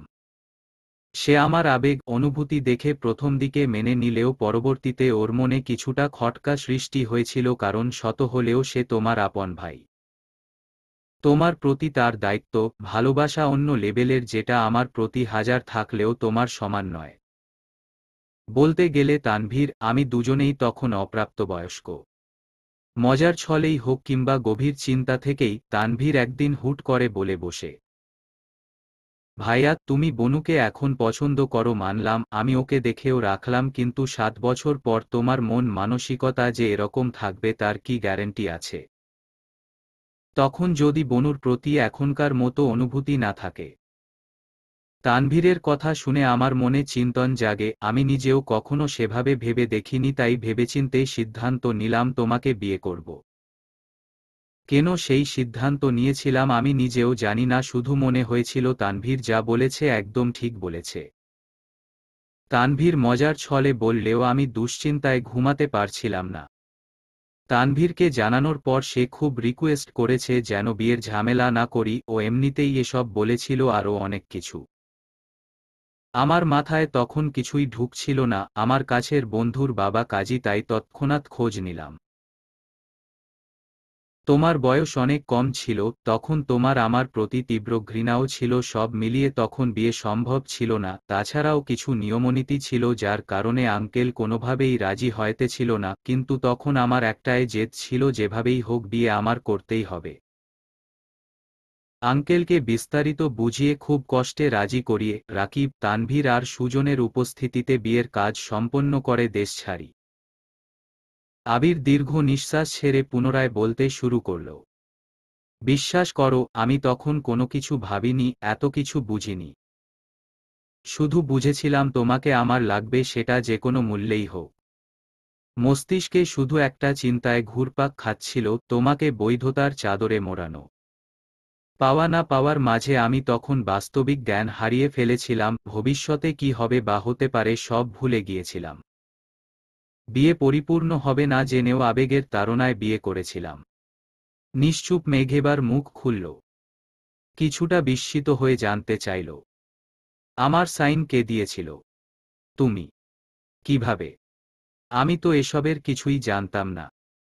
মনে আছে তানভীর একদিন ঘুরতে নিয়ে তোমাকে বিয়ের কথা বলেছিল? হ্যাঁ মনে আছে, আমাকে এমনই একটা কাগজে সাইন করতে বলেছিল। আমি জিজ্ঞেস করেছিলাম এটা কিসের কাগজ? ভাইয়া বলেছিল বিয়ের। আমি তখন সেভাবে গুরুত্বই দেয়নি, ভেবেছিলাম ভাইয়া মজা করছে। আবির কপাল গুটিয়ে জানতে চাইল, কেন আমার নাম বলেছিল মনে নেই? হ্যাঁ এটাও মনে আছে। বিয়ের কথা বলায় আমি যখন হাসছিলাম তখন ভাইয়া জিজ্ঞেস করছিল আমাকে যার তার কাছে বিয়ে দিলে আমার আপত্তি আছে কিনা। আমিও সুন্দর করে বলেছিলাম কোনো আপত্তি নেই, তুমি যাকে বলবা তাকেই বিয়ে করে নিব। আমার সত্যিই তখন কোনো আপত্তি ছিল না, কারণ তখন আমার জীবনে আপনি ছিলেন না। আমার চোখে আমার ভাইই সবার সেরা ছিল, সে যা বলতো আমি সবকিছু মেনে নিতাম। ভাইয়া তখন আপনাকে বিয়ে করার কথা বলেছিল আর আমি ভাইয়ার কথায় আপনাকে বিয়ে করতেও রাজি হয়ে গিয়েছিলাম। আমি ভেবেছিলাম ভাইয়া মজা করছে, তাই যা বলেছিল সবেতেই হ্যাঁ হ্যাঁ করে সাইনও করে দিয়েছিলাম। তারপর ভাইয়ার সাথে এ বিষয়ে আমার আর কোনোদিন কথা হয়নি। ভাইয়া কিছু বলেনি আর আমি তো সেই ঘটনা বেমালুম ভুলেই গিয়েছিলাম। আবির মলিন হেসে বলল, ওই দিনই তোমার আমার সাথে বিয়ে হয়ে গিয়েছিল। তানভীরের সাথে সাথে সেখানে কাজী সাহেব সুজনরাও উপস্থিত ছিল, তাছাড়া ফোনে আমিও ছিলাম। মেঘ হা হয়ে আবিরের দিকে তাকিয়ে আছে। আবির গলা খাকারি দিয়ে আবারও বলতে শুরু করল, আমি সাইন করাই দিনই তোমাকে বউ হিসেবে কবুল করেছিলাম, কিন্তু তোমারটা বাকি ছিল।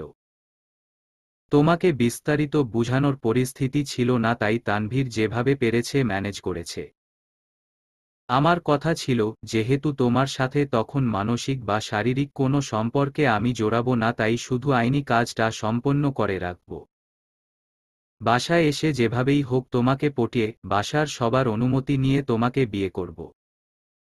আমি নির্বোধ ছিলাম, কারণ আমি তখনও আবেগে গা ভাসাচ্ছিলাম। আমাদের বিয়ে আইনিভাবে নিবন্ধিত হয়ে গিয়েছিল। আমার এত বছরের ভালোবাসাকে আইনি স্বীকৃতি দিতে পেরে মনে সুখের হাওয়া বইছিল। আমার আকাশে বাতাসে বিয়ের আমেজ ছিল, কিন্তু সেই আমেজ বেশিদিন থাকল না। মাস তিনেকের মধ্যে ফুপ্পির কথা জানতে পারি, আর তখনই আমার মাথায় আকাশ ভেঙে পড়ে।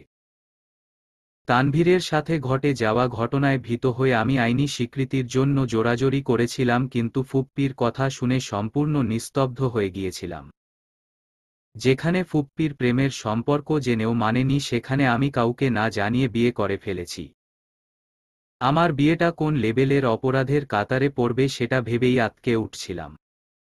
এত বছরে নিজের মনে জমে থাকা স্বপ্নগুলোকে পিণ্ডীভূত করে যে কাচের বাড়িটা বানিয়েছিলাম, সেই বাড়িটা মনের ভেতরে ঘটে যাওয়া আকস্মিক ভূমিকম্পে তছনছ হয়ে গিয়েছিল। নিজের সাজানো স্বপ্ন ভাঙার সাথে সাথে ভেঙেছিল তোমাকে দেখার সব আকাঙ্ক্ষা। নিজের আক্ষেপে নিজেই পুড়ছিলাম। কিছু সময়ের জন্য মনে হয়েছিল পৃথিবী ছেড়ে চলে যায়, কিন্তু শেষ সময়েও তোমাকে দেয়া কথাটা আমার কানে বাজছিল, আমাকে ছেড়ে যেতে পারবে না। সেই আদুরে আনন আমাকে মৃত্যুর দ্বারপ্রান্ত থেকে টেনে এনেছিল। শুধুমাত্র তোমার কথা ভেবে নতুনভাবে নিজেকে তৈরি করছিলাম, কিন্তু বুকে ছিল আকাশ সমান ভয়। বাসায় বিয়ের কথা জানলে তোলপাড় শুরু হবে এটা খুব ভালোই বুঝেছিলাম। তোমাকে নিয়ে আলাদা থাকার যোগ্যতাও আমার ছিল, কিন্তু তুমি যে আমার ছিলে না। তুমি এমনিতেই ৭৮ বছর যাবৎ আমার সাথে কথা বলছিলে না। ওই অবস্থায় কোনোক্রমে যদি শুনতে পারতে যে তোমার সাথে আমার বিয়ে হয়ে গেছে, তখন আব্বু চাচ্চু কি করতো জানি না, কিন্তু তুমি হয় আমাকে খুন করতে, নয়তো নিজে সুইসাইড করতে, আর না হয় লাস্ট অপশন ছিল ডিভোর্স। তোমার জেদকে আমি বরাবরই ভয় পাই, তখনও খুব ভয় পেয়েছিলাম। তুমি ভুলক্রমে কিছু বললেও সেটা তুমি করেই ছাড়তে। বাসায় ফিরে ৩ মাস কিংবা ৬ মাসের মধ্যে বিয়ে করার স্বপ্ন আড়ালেই হারিয়ে গেল। সেই থেকে আমার আতঙ্ক শুরু হলো। তানভীর, রাকিব দুজনকে খুব জোর করে বললাম ভুল করেও যেন বিয়ের টপিক না উঠায়, বিয়ের কথা যেন মন থেকে ভুলে যায়। অনাকাঙ্ক্ষিত কারণে ৬ মাস আগে দেশে ফিরলাম, তখন সব ভুলে তোমাকে আমার প্রেমে পড়তে বাধ্য করলাম। প্রতিনিয়ত নিজের আবেগকে নিয়ন্ত্রণ করে তোমাকে অনুভব করাতে লাগলাম। আলহামদুলিল্লাহ, বছরখানেকের মধ্যে আমি সফলও হয়ে গেলাম। আমার অ্যাক্সিডেন্টের পর তোমার আবেগ জড়ানো কথাগুলো শুনে তোমার ভালোবাসার পুরোপুরি নিশ্চয়তা পেয়েছিলাম। বাসার পরিস্থিতি, তোমার পরিস্থিতি দেখে তখন দ্বিতীয়বার উপলব্ধি করেছিলাম আমি আবেগের বশে ঠিক কত বড় ভুলটা করেছিলাম। আম্মুর বারবার জানতে চাওয়া আমার কোনো পছন্দ আছে কিনা, আব্বুর একই প্রশ্ন পরোক্ষভাবে জিজ্ঞেস করা, সেই সাথে তোমার অতিরিক্ত যত্নে আমি পাগলপ্রায় হয়ে উঠেছিলাম। তখন বুঝেছিলাম আমার বাবা মা আমাকে খুব ভালোবাসে, তাদের ইচ্ছাশক্তি এতটাই প্রবল যে আমি চাইলে তারা পৃথিবীর সবকিছু আমার সামনে হাজির করতে পারে। সেখানে তোমাকে আমার সাথে বিয়ে দেয়া তেমন কোনো বিষয়ই না, বরং তোমাকে চাইলে আব্বু আম্মু খুশিই হতো। কিন্তু ওনারা তো জানতো না যে আমি ওনাদের হৃদয় আগেই ভেঙে ফেলেছি, আর না তুমি কিছু জানতে। ওই পরিস্থিতিতে দাঁড়িয়ে আমার বিয়ের কথা বলাটা কোনোভাবেই সম্ভব ছিল না, আর না সম্ভব ছিল বিয়ের ঘটনা লুকিয়ে নতুন করে বিয়ে করা। তাছাড়া তখনও তোমার স্বপ্নের বাড়ি গিফট করা বাকি, তোমাকে মানসিকভাবে প্রস্তুত করাটাও বাকি ছিল। গত রমজানের আগে হুট সবার সামনে একদিন আমার বিয়ের কথা উঠল। তোমার আব্বু আগুনে ঘি ঢালার মতো কোথাকার কোন মেয়ের কথা বলল। আমি মেজাজ হারিয়ে বললাম ১ বছর বিয়েই করব না। আমি তাদের কিভাবে বুঝাতাম আমি যে তোমাকে বিয়ে করে ফেলেছি। তারপর রাকিবের বিয়ে ঠিক হলো, তখনও আব্বু আমাকে কথা শোনালো। এমনকি আমার নিজেরও খারাপ লাগছিল, কারণ আমি যখন থেকে তোমাকে ভালোবাসি তারপর থেকেই বলছিলাম আমি যেভাবেই হোক রাকিবের আগে বিয়ে করব। বিয়ে করেও ছিলাম, কিন্তু কাউকে বলতে পারছিলাম আবেগ আর কষ্টগুলো নিজের ভেতর চাপিয়ে রাখতে রাখতে আর পারছিলাম না। রাকিবের গায়ে হলুদের রাতে ফুপ্পিকে জড়িয়ে ধরে কাঁদতে কাঁদতে শুধু একটা কথাই বলছিলাম, আমি ভুল করেছি, খুব বড় ভুল করেছি। সেই ভুলের শাস্তিস্বরূপ মেঘকে আমার থেকে কেড়ে নিও না। আমি মেঘকে ছাড়া বাঁচতে পারব না। ফুপ্পি নিরুপায় ছিল, আমার কান্না দেখে তবুও কয়েকবার আব্বুকে বলার চেষ্টা করেছে কিন্তু সাহস করে বলে উঠতে পারেনি। তারপর শুরু হলো তোমার আব্বুর ছেলে দেখা, বাধ্য হয়ে বাসায় রাগারাগি করলাম। তোমার বাসার কাজ শেষ করতে প্রজেক্টের দায়িত্ব নিয়ে দেশের বাহিরে গেলাম। বিয়ের কথা বাসায় বলার জন্য মানসিকভাবে প্রস্তুতি নিচ্ছিলাম। আমার পুরোপুরি টার্গেট ছিল 1 তারিখ তোমাকে প্রপোজ করব, রাতে বাসায় বিয়ের কথা বলবো, বাসায় মানলে 2 তারিখ ধুমধাম করে গায়ে হলুদ হবে, না মানলে তোমাকে নিয়ে বাড়ি ছাড়ব।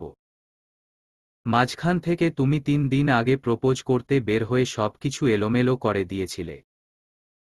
তবে যাই হোক, রবের কাছে হাজারো শুকরিয়া যে কোনো ঝামেলা ছাড়াই তোমাকে পেয়ে গেছি। মেঘ হতবিহ্বল পাথরের মতো বসে আবিরের মুখের পানে চেয়ে আছে। কিছু জিজ্ঞেস করা বা বলার ভাষা হারিয়ে ফেলেছে। আবির দেয়াল ঘড়ির দিকে তাকিয়ে সময় দেখল। মেঘের হাত থেকে কাগজ নিতে নিতে মেঘের মসৃণ গালে চুমু খেয়ে হঠাৎই পুরু কণ্ঠে বলে উঠল, বউ, আমি তোমাকে 5 মিনিট দিচ্ছি। এর মধ্যে টাসকি খাওয়া মুড থেকে বেরিয়ে রোমান্টিক মুডে আসো। আমার বুকের ভেতর প্রেম ভালোবাসা ফুটন্ত গরম পানির মতো টগবগ করতেছে। তুমি রোমান্টিক মুডে না আসলে আমার অন্তর পুড়ে ছারখার হয়ে যাবে। তুমি কি তাই চাও? মেঘ নির্বাক চোখে আবিরের দিকে তাকাল। আবির নিঃশব্দে হেসে চোখ টিপল। আবিরের নির্লজ্জ মার্কা কথা আর কাণ্ড দেখে মেঘ না পারতেও কিঞ্চিত হাসল। সকালে নাস্তার টেবিলে আবির আর মেঘ ব্যতীত সকলেই উপস্থিত, বন্যাও আজ সবার সাথে খেতে বসেছে। ইকবাল খান ধীর কণ্ঠে শুধাল, আবির আর মেঘ কি এখনো উঠেনি? মালিহা খান মিমকে উদ্দেশ্য করে বলল, মিম, দেখে আয় তো। মিম সঙ্গে সঙ্গে উঠে গেল। আবিরের রুমের দরজায় ডাকতে গিয়ে খেয়াল করল দরজা খোলা, রুমে মেঘ আবির কেউ নেই। মিম রুমের ভেতরে ঢুকে ভালোভাবে দেখল। সহসা বাহিরে এসে উচ্চস্বরে বলল, ভাইয়া, আপু কেউই রুমে নেই। আলী আহমদ খান সঙ্গে সঙ্গে তানভীরের দিকে তাকালেন। তানভীর আতঙ্কিত কণ্ঠে বলল, আমি সত্যিই কিছু জানি না। বন্যা ভ্রু কুঁচকে সন্দেহের দৃষ্টিতে তানভীরের দিকে তাকিয়ে আছে। তানভীর চোখ ঘুরিয়ে বন্যার চোখের পানে তাকিয়ে শুকনো ঢোক গিলল। বন্যা মুখ ফুলিয়ে আলগোছে ভ্রু নাচাল। তানভীর এমনভাবে ঠোঁট উল্টাল যেন সে কিছুই জানে না। মোজাম্মেল খান স্বাভাবিক কণ্ঠে বললেন, ওরা আর কোথায় যাবে? হয়তো ছাদে আছে। তানভীর ফোন বের করে আবিরের নাম্বারে কল দিল। আবির কল রিসিভ করে মৃদু হেসে বলল, আসসালামু আলাইকুম সম্বন্ধী সাহেব। তানভীর গম্ভীর কণ্ঠে বলল, ওয়ালাইকুম আসসালাম। কোথায় তোমরা? পালাচ্ছি। মানে? তোদের অত্যাচারে অতিষ্ঠ হয়ে গেছি তাই চলে যাচ্ছি। কিন্তু যাচ্ছ কোথায়? হানিমুনে, বউ ঘুমাচ্ছে, এখন রাখছি। আবির সঙ্গে সঙ্গে কল কেটে দিয়েছে। তানভীর ফোনের স্ক্রিনে তাকিয়ে চাপা নিঃশ্বাস ছাড়ল। চলন্ত ট্রেনের ঝাঁকি সাথে আবিরের অল্পবিস্তর কথার শব্দে মেঘ ঘুম ঘুম চোখে তাকিয়ে নিজেকে আবিরের কোলে আবিষ্কার করল। আবির মুচকি হেসে বলল, শুভ সকাল বউ। মেঘ আশেপাশে চোখ ঘুরিয়ে ভালোভাবে দেখে চিন্তিত স্বরে জানতে চাইল, আমরা কোথায় যাচ্ছি? কক্সবাজার। মেঘ প্রশস্ত নেত্রে আবিরের মুখের পানে তাকিয়েছে। আবির আলতো হাতে মেঘের চুলে হাত বুলিয়ে দিচ্ছে আর মিটিমিটি হাসছে। আবিরের দুষ্টুমিপূর্ণ হাসি দেখে মেঘের স্নেহব্যঞ্জক প্রদোষের একের পর এক আবেগপ্রবণ দৃশ্য মনে পড়তে শুরু করেছে। দীর্ঘায়িত গত রাত ছিল আবিরের অত্যুষ্ণ অনুরাগ প্রকাশের রাত, নিজের অন্তর্নিহিত আবেগ অনুভূতি জাহির করার রাত। অব্যক্ত অনুভূতি প্রকাশে চুল পরিমাণ কঞ্জুসপনাও করেনি সে। প্রায় শেষ রাতের দিকে আবিরের সন্তপ্ত ভালোবাসা অন্ত ঘটে। শাওয়ার নিয়ে ফজরের নামাজ পড়ে আবির মেঘকে একটা হালকা বেগুনি রঙের শাড়ি পরিয়ে নিজের হাতে সাজিয়ে সযত্নে ঘুম পাড়িয়ে দিয়েছিল। সেই ঘুম ভেঙেছে এখন। মেঘের নির্বাক চোখের চাহনিতে আবির আচমকা ভ্রু নাচাল। মেঘ লাজুক হেসে সঙ্গে সঙ্গে দুহাতে মুখ লুকিয়ে ফেলেছে। আবির অত্যন্ত শীতল কণ্ঠে শুধাল, এখনো এত লজ্জা পেলে হবে?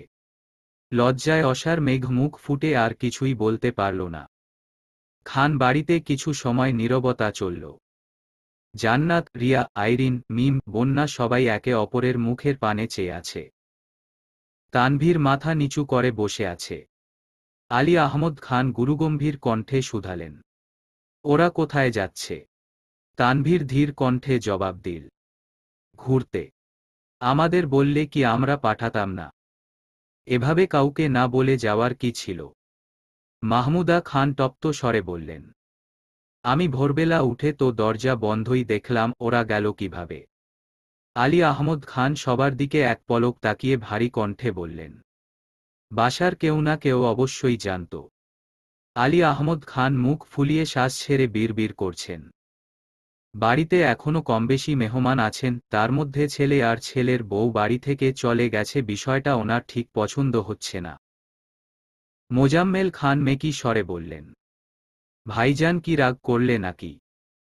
আলী আহমদ খান রাগী রাগী মুখ করে তাকিয়েছেন কেবল, এর মধ্যে মালিহা খান রাশভারী কণ্ঠে বলতে শুরু করলেন, সব দোষ তোমাদের, ছেলেটাকে এত কষ্ট দেয়ার কি দরকার ছিল?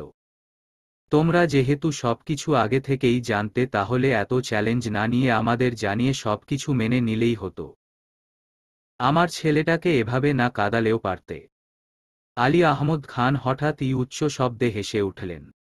মালিহা খানকে উদ্দেশ্য করে বললেন, তোমার কি মনে হচ্ছে তোমার ছেলেকে কাঁদিয়েছি বলে তোমার ছেলে রাগ করে বউ নিয়ে চলে গেছে? হ্যাঁ। আলী আহমদ খান হাসতে হাসতে বললেন, এসব কিছু তার পূর্বপরিকল্পিত। তোমার ছেলেকে নিষ্পাপ ভেবো না, সে এতটাও নিষ্পাপ না। মালিহা খান রাগী স্বরে বললেন, আপনি মানেন আর না মানেন, আমি জানি আমার ছেলে নিষ্পাপ। আলী আহমদ খান চাপা স্বরে বললেন, এই আমার ছেলে করছো? তোমার আদরের ছেলে যে 3 বছর আগে বিয়ে করে ফেলেছে, এটা কি তুমি জানো? মালিহা খান তৎক্ষণাৎ বলে উঠলেন, কি? কে বলেছে? মোজাম্মেল খান খাওয়া বন্ধ করে আতঙ্কিত নজরে তাকালেন। আলী আহমদ খান স্বাভাবিক কণ্ঠে ফের বললেন, তোমার ছেলে আর মেঘ মামনির বিয়ে আরও 3 বছর আগেই হয়ে গেছে। গত পরশু দিন 3 বছর পূর্ণ হয়েছে। তোমার ছেলেকে যতটা সাধারণ ভাবো সে ততটাও সাধারণ না। মালিহা খান নিস্তব্ধ হয়ে গেছেন। মোজাম্মেল খান গম্ভীর কণ্ঠে বললেন, ভাইজান, তুমি কি আমাদের সাথে মজা করছো? মজা করার ইচ্ছে থাকলে তোদের সাথে আগেই মজা করতাম, বিয়ে পর্যন্ত অপেক্ষাও করতাম না, আর ধুমধাম করে ছেলের বিয়েও দিতাম না। তুই বিয়ের দিন কাবিনের কথা বললি না, আমি কি কাবিন দিব? আমার ছেলে আরও 9 বছর আগে না বুঝেই কাবিন ঠিক করে ফেলেছে। যখন বুঝতে পেরেছে কাবিন মেয়ের পরিবার থেকে দিতে হয়, তখন তার মাথা নষ্ট হয়ে গেছে। সে এলোপাতাড়ি ছুটাছুটি করে টাকা ম্যানেজ করে তোর মেয়েকে বাড়ি বানিয়ে দিয়েছে, তবুও কাবিন নিয়ে যেন কোনো কথা না উঠে। মোজাম্মেল খান কপাল কুঁচকে প্রশ্ন করলেন, আবির মেঘকে বাড়ি গিফট করেছে? হ্যাঁ। কোথায়? সেটা আমি কি করে বলবো, আমিও তো অল্প শুনেছি। তোমাকে এসব কে বলেছে? আবির মেঘের বিয়ে হয়েছে এটাই বা কে বলেছে? তোর ছেলে তানভীর বলেছে। হ্যাঁ। মোজাম্মেল খান রাগান্বিত দৃষ্টিতে তানভীরের দিকে তাকিয়ে আছেন। তানভীর সেই যে মাথা নিচু করেছে, চোখ তুলে আর তাকাতেই পারছে না। বন্যা, রিয়া, মিম, আইরিন সবাই নির্বাক চোখে চেয়ে আছে। মোজাম্মেল খান গুরুভার কণ্ঠে বললেন, এসব কি শুনছি? আবির মেঘের বিয়ে কি আগেই হয়েছে? তানভীর বার ঢোক গিলছে। আলী আহমদ খান মৃদুস্বরে বললেন, তানভীরকে কিছু বলে লাভ নেই। সে এক নির্বোধ, আর আমারটা ওর থেকে আরও বড় নির্বোধ। কিভাবে কি করেছে, কিভাবে করেছে এসব এখন আর জানতে হবে না, শুধু জেনে রাখো তোকে তোর ছেলে হারিয়ে দিয়েছে। মালিহা খান শীতল কণ্ঠে শুধালেন, আপনি এত কিছু কিভাবে জানলেন? আলী আহমদ খান মৃদু হেসে বললেন, তোমার কি মনে হয় এমনি এমনি বলে দিয়েছে? এত সহজ সেদিন সন্ধ্যায় রাকিব, রাসেল আর তানভীর তিনজনই আমার অফিসে গিয়েছিল। আবিরের পছন্দের কথা জানিয়ে আমাকে খুব করে রিকোয়েস্ট করছিল যেন ঝামেলা ছাড়া রাজি হয়ে যায়। যেহেতু মোজাম্মেল আমাকে আগে থেকেই অনেকবার জানিয়ে রেখেছে তাই আমিও সেভাবে রিয়েক্ট করিনি। রাকিবদের বিদায় করে তানভীরের সাথে কিছুক্ষণ কথা বললাম। বিয়ে নিয়ে আমার কোনো সমস্যা নেই, শুধু বলেছিলাম মাসখানেক সময় নিয়ে বিয়ের আয়োজন করতে হবে, কিন্তু তানভীরের ঘুরে ফিরে এক কথা, বিয়ে করালে ৩ তারিখই করাতে হবে। সে কারণ বলতে নারাজ। আমিও বারবার জিজ্ঞেস করতে লাগলাম, এক পর্যায়ে রাগ দেখিয়ে বললাম সত্যি কথা না বললে এই বিয়ে আমি কোনোদিনও মানব না। তখন ভয়ে ভয়ে সব সত্যি স্বীকার করেছে। তোমরা এখন কি অবাক হচ্ছ? আমি তানভীরের কথা শুনে তখন হতভম্ব হয়ে গিয়েছিলাম। আমার ছেলের আস্পর্ধার কথা শুনে নিস্তব্ধ হয়ে গিয়েছিলাম। ওই পরিস্থিতিতে রাগ দেখানোর অবস্থাও ছিল না। তানভীরের সাথে হুটহাট সিদ্ধান্ত নিয়ে আবিরকে রাজশাহী পাঠালাম, কারণ ও বাসায় থাকলে পরিস্থিতি আরও বেশি খারাপ হয়ে যেত। আবিরকে পাঠিয়ে সঙ্গে সঙ্গে আমিনার বাসায় গেলাম। আমিনাকে আবিরের কথা জানানোর পর সে উঠে বলে সে সবকিছু আগে থেকেই জানে। তোমরা বিশ্বাস করবে না, আমি তানভীরের কথা থেকে আমিনার কথায় বেশি অবাক হয়েছিলাম। আমি গিয়েছিলাম ওর সাথে আলোচনা করতে, কিন্তু ওর কথাবার্তা শুনে আলোচনা তো দূর, ওর বাসা থেকেই সিদ্ধান্ত নিয়ে আসছি বাসায় কোনো প্রকার আলোচনা ব্যতীত বিয়ে হবে আর ৩ তারিখই বিয়ে হবে। ইকবাল খান ধীর কণ্ঠে শুধালেন, বাসায় বিষয়টা জানালে কি হতো? বিয়েটা আমার সিদ্ধান্তে হচ্ছে জানলে তোমরা কেউ সেভাবে রিয়েক্ট করতে না, কিন্তু যদি একবার আবির মেঘের বিয়ের কথা সামনে উঠে যেত তখন সবার আগে ব্যাগরা দিত মোজাম্মেল আর সাথে ওর মেয়ে। এজন্য তানভীর আগে থেকেই বলে রেখেছিল যেন বাসায় বা আবিরের সামনে বিয়ের কথা না উঠায়। এখন যেহেতু বিয়ে হয়ে গেছে আর ওরা বাসায়ও নেই, তাই তোমাদের জানালাম। মোজাম্মেল খান মুখ ফুলিয়ে রাগী স্বরে বললেন, আমি জিতে গিয়েও হেরে গেলাম ভাইজান। আলী আহমদ খান ঠাট্টার স্বরে বললেন, তোকে আগেই বলেছিলাম এত খুশি হয়ে লাভ নেই, কারণ আজ নয়তো কাল তোর জিত হারে পরিণত হতোই। মোজাম্মেল খান মাহমুদা খানের দিকে তাকিয়ে ভারী কণ্ঠে বললেন, তুই কি এই কথাটা আগে বলতে পারতি না আমাদের? সাহস হয়নি ভাইয়া? অনেকবার বলতে চেয়েও বলতে পারিনি। ইকবাল খান তানভীরের দিকে তাকিয়ে রুষ্ট স্বরে বললেন, তোর এত সাহস হলো কিভাবে? তানভীর মাথা নিচু রেখেই বলতে শুরু করল, আপনাদের মধ্যে বন্ডিং খুব ভালো আর আমাদের বন্ডিং খারাপ নাকি? আমার ভাইদের জন্য আমি যা ইচ্ছে করতে পারি।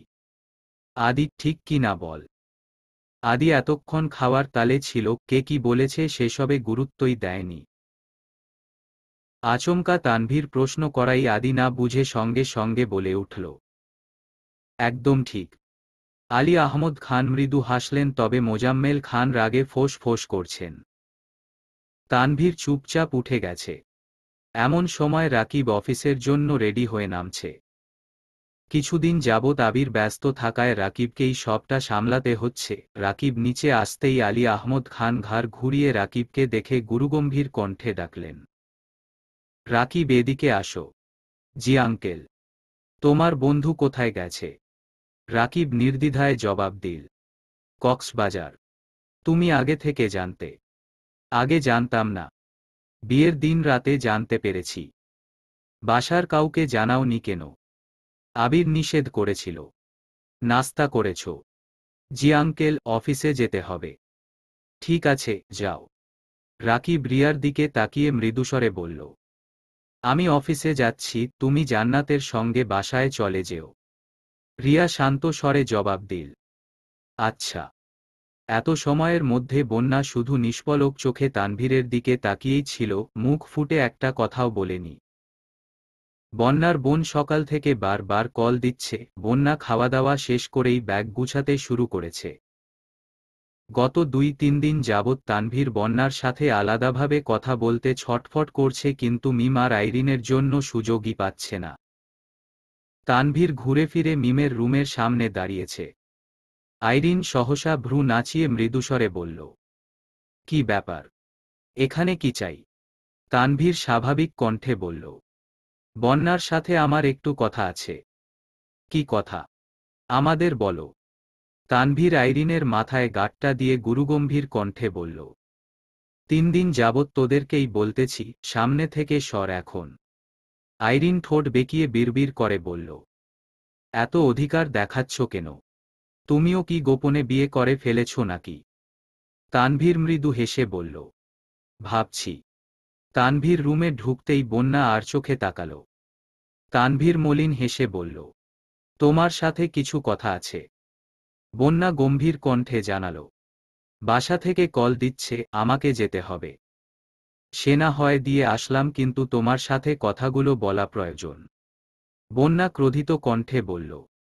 আপনার সাথে কথা বলার মতো মন মানসিকতা আমার নেই। তানভীর আশেপাশে নজর বুলিয়ে বন্যার দিকে সূক্ষ্ম নেত্রে তাকিয়ে বিলম্বিত কণ্ঠে জানতে চাইল। আমি কি করেছি? বন্যা নিজেকে সামলে নিয়ে ধীরগতিতে বলল। আপনি কিছু করেননি, আমারই কথা বলতে ইচ্ছে করছে না। তানভীর মনে মনে বিড়বিড় করল। শখের নারীর শখের থেকেও রাগের মূল্য 3 গুণ বেশি। তানভীর কিছু বলছে না দেখে বন্যা তির্যকভাবে তাকাল। বন্যার কুপিত দৃষ্টি দেখে তানভীর ঢোক গিলে সহসা হাসার চেষ্টা করল। বন্যা নজর সরিয়ে ব্যাগ গুছানোতে মনোযোগ দিল। তানভীর মৃদু হেসে মোলায়েম কণ্ঠে জিজ্ঞেস করল। আমাদের বাসায় থাকতে কোনো সমস্যা হয়নি তো?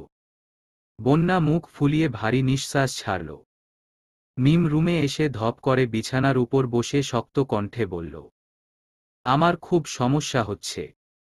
কারণ বড় আব্বু তোমাকে ডাকছেন আর তুমি সেদিকে মনোযোগ না দিয়ে এখানে দাঁড়িয়ে আছো।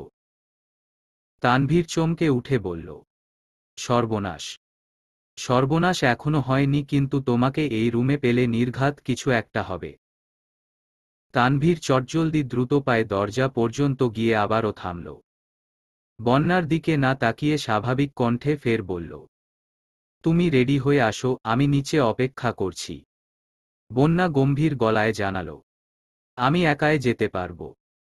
তানভীর সে কথা শুনেও না শোনার মতো চলে গেছে। নিচে নামতেই আলী আহমদ খান জানতে চাইলেন। তুমি কি এখন ফ্রি আছো? কোনো কাজ ছিল? আবির রাতে বলেছিল বিয়ের খরচের ব্যাপারে বাকি কথা যেন তোমার সাথে বলি। তখন তো আর জানতাম না যে তোমার ভাই এভাবে বাড়ি ছেড়ে চলে যাবে। সে যাই হোক, আবির যেহেতু বলে গেছে তাই তোমাকে বিস্তারিত জানানো উচিত।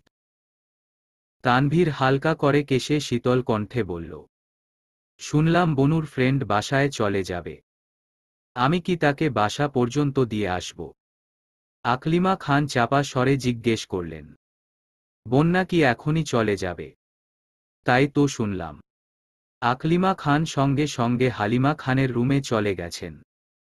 মেহমানদের জন্য গিফট কেনার দায়িত্ব হালিমা খান আর আকলিমা খানের ছিল। আলী আহমদ খান স্বাভাবিক কণ্ঠে বললেন। ঠিক আছে।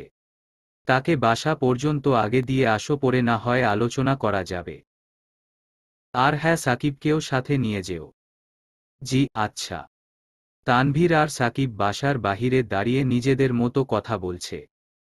বন্যা সবার থেকে বিদায় নিয়ে বেরিয়ে আসছে। বন্যাকে দেখেই সাকিব মৃদুস্বরে বলল। আসসালামু আলাইকুম। ওয়ালাইকুম আসসালাম। সাকিব ঠোঁটে হাসি রেখে প্রশ্ন করল। আপনি কি আমাকে চিনেন? বন্যা আস্তে করে বলল। জি, আপনি আবির ভাইয়ার মামাতো ভাই। আমার কিন্তু আরও একটা পরিচয় আছে। বন্যা ভ্রু কুঁচকে জানতে চাইল। কি? তানভীরের বন্ধু? ওহ। সাকিব তানভীরের দিকে তাকিয়ে উদাসীন কণ্ঠে জানতে চাইল। এটা কি হল? তানভীর সহসা ঠোঁট উল্টাল। সাকিব বড় করে নিঃশ্বাস ছেড়ে মৃদু স্বরে বলতে শুরু করল। দেখুন, আমি ঘুরিয়ে পেঁচিয়ে কথা বলতে একদম পছন্দ করি না। আমার স্পেশাল বন্ধুর স্পেশাল মানুষ হিসেবে আপনাকে আমার খুব ভালো লেগেছে। আমার বন্ধুর মন খারাপের কারণ না হয়ে আপনি বরং তার সুখপাখি হয়ে। তানভীর আচমকা সাকিবের মুখ চেপে ধরে বিড়বিড় করে বলল। তোকে এত কথা বলতে বলেছি? সাকিব তানভীরের হাত টেনে আহ্লাদি কণ্ঠে বলল। ভাবি, আমাকে বাঁচান। বন্যার হিমশীতল চাহনি দেখে তানভীর সাকিবকে ছেড়ে দিয়েছে। বন্যা কিছু না বলেই চলে যাচ্ছে। তানভীর দ্রুত এগিয়ে গিয়ে গম্ভীর কণ্ঠে জিজ্ঞেস করল, কোথায় যাচ্ছ? বাসায়। কেন? বন্যা আর চোখে তাকিয়ে প্রশ্ন করল। মানে? ওহ সরি, বলছিলাম তুমি আমার সাথে না গিয়ে একা কেন যাচ্ছ? আমার বাসা আমি চিনি। আমি একাই যেতে পারবো, ধন্যবাদ। তানভীর মনে মনে বিড়বিড় করতে করতে গাড়ি নিয়ে আসছে। তানভীরের পাশের সিটে সাকিব বসা। বন্যার কাছাকাছি এসে গুরুগম্ভীর কণ্ঠে বলল, গাড়িতে বসো। তানভীরের কৃশ রক্তিম চোখ দেখে বন্যা না করতে গিয়েও কিছু বলতে পারল না। মাথা নিচু করে গাড়িতে উঠে বসল। সাকিব যেতে যেতে গুনগুন করে গান গাইছে, কিন্তু তানভীর আর বন্যা একদম নিশ্চুপ। অর্ধেক পথ যাওয়ার পর তানভীর আকস্মাৎ ব্রেক কষল, সাকিবের দিকে তাকিয়ে চোখে ইশারা দিল। সাকিব কপাল কুঁচকে বলে বসল, চোখে ইশারা দিচ্ছিস কোনো? যা বলার মুখে বল। তানভীর ভারী কণ্ঠে বলল, গাড়ি থেকে নামতে বলছি। গাড়ি থেকে নামবো কেন? তোরা কি কথা বলবি বল। আমি না হয় কানে আঙুল দিয়ে রাখছি। যাবি? যাচ্ছি। তুই যে আমাকে মাঝরাস্তায় ফেলে দিচ্ছি সেটা বাসায় গিয়ে ফুপ্পি আর ফুফাকে বলবো, সাথে তোর আব্বুকেও বলবো। যা ইচ্ছে বলিস। সাকিব নামতেই তানভীর আবারও গাড়ি স্টার্ট দিল। বন্যা মনোযোগ দিয়ে ফোন চাপছে। তানভীরের দিকে একবারের জন্যও তাকাচ্ছে না। বন্যাদের বাসার গলিতে না ঢুকে তানভীর অন্য রাস্তায় গাড়ি নিয়ে যাচ্ছে দেখে বন্যা শক্ত কণ্ঠে বলল, এদিকে কোথায় যাচ্ছেন? তোমার সাথে আমার কিছু কথা আছে। আমার এখন কোনো কথা শোনার ইচ্ছে নেই। আমাকে বাসা পর্যন্ত পৌঁছে দেন প্লিজ। না হয় এখানেই নামিয়ে দেন, আমি একা চলে যেতে পারবো। তুমি বাসায় গেলে আমার ফোন আর রিসিভ করবে না, তাই এখনই শুনতে হবে। তানভীর গম্ভীর মুখ করে গাড়ি চালাচ্ছে। অনেকটা পথ যাওয়ার পর কিছুটা নির্জন রাস্তায় গাড়ি থামালো। গাড়ি থেকে নেমে বন্যাকে উদ্দেশ্য করে বলল, নেমে আসো। বন্যা গাড়ি থেকে নেমে চিবুক নামিয়ে দাঁড়িয়ে আছে।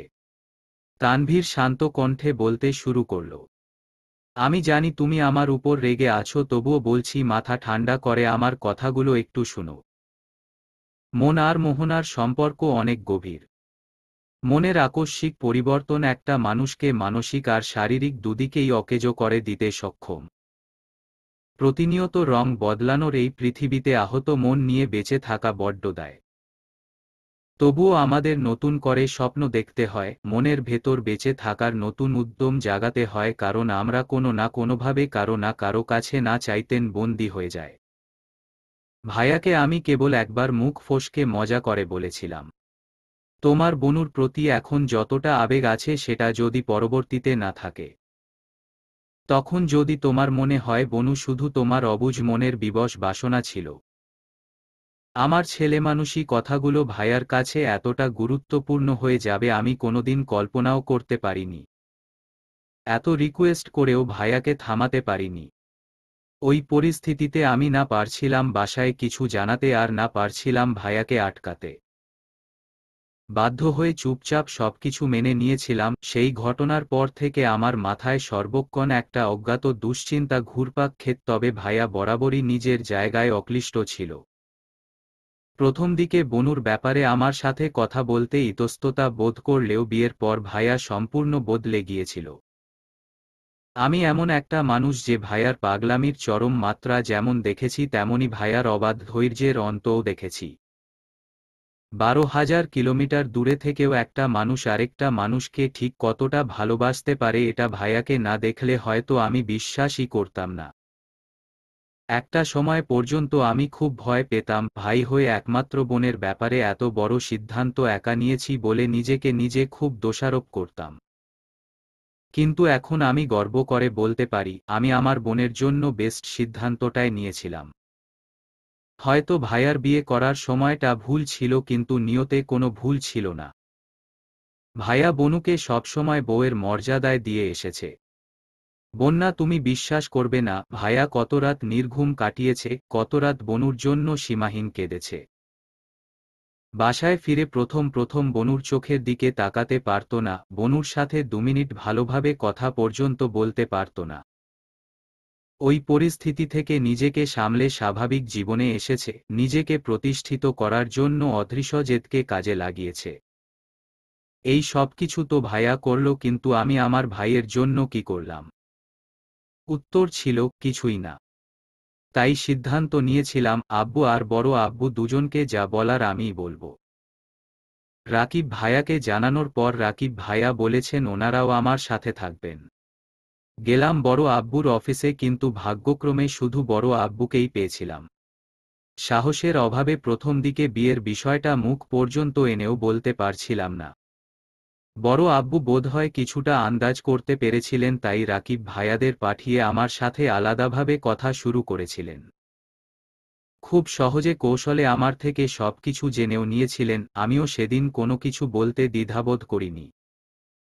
আমি যা করেছি আমার ভাইয়ের জন্য করেছি, আমার বোনের জন্য করেছি, কারণ আমি বরাবরই তাদের মুখে নিখাদ হাসিটা দেখতে চেয়েছি। এই সবকিছু শোনার পর তোমার যদি মনে হয় আমি ভুল করেছি, তাহলে তোমার যা ইচ্ছে বলতে পারো, আমি কিছুই বলবো না। বন্যা রাশভারী কণ্ঠে বলল, আপনি মেঘের ভাই, আর আমি জানি আপনি খুব দায়িত্বশীল একজন মানুষ। আপনি যা করেছেন তা বুঝেই করেছেন, তাই এ ব্যাপারে আমার কিছু বলার নেই। তাহলে তুমি রেগে আছো কেন? এমনি এমনি এমনি বলে কতদিন কত কথা কাটাবে? কি হয়েছে বলো? আমার কিছু হয়নি, আমি বাসায় যাব। তানভীর আচমকা বন্যার মুখোমুখি দাঁড়াল। বন্যার নামানো চিবুক উঠিয়ে গুরুগম্ভীর কণ্ঠে বলে উঠল, তোমার কিছু না হলেও আমার মনে প্রতিনিয়ত তেজস্বীর ঝড় বইছে। অস্ফুট আবেগ নিয়ন্ত্রণ করতে করতে আমি ভয়াবহ অপ্রসন্নতায় জড়িয়ে গেছি। শত শত নব্য স্বপ্নের ভিড়ে আমার অনুভূতিগুলোকে অবাঞ্ছিতের ন্যায় পড়ে থাকতে দেখতে আর পারছি না। সবার কাছে পরিত্যক্ত হলেও আমার আবেগ আমার নিকট অত্যন্ত অভিনিবিষ্ট।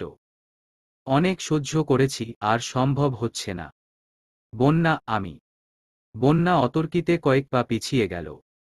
তানভীরের কথার মাঝখানে তেজি কণ্ঠে বলে উঠল, জীবন যতটা সহজ, বাস্তবতা ঠিক ততটাই কঠিন।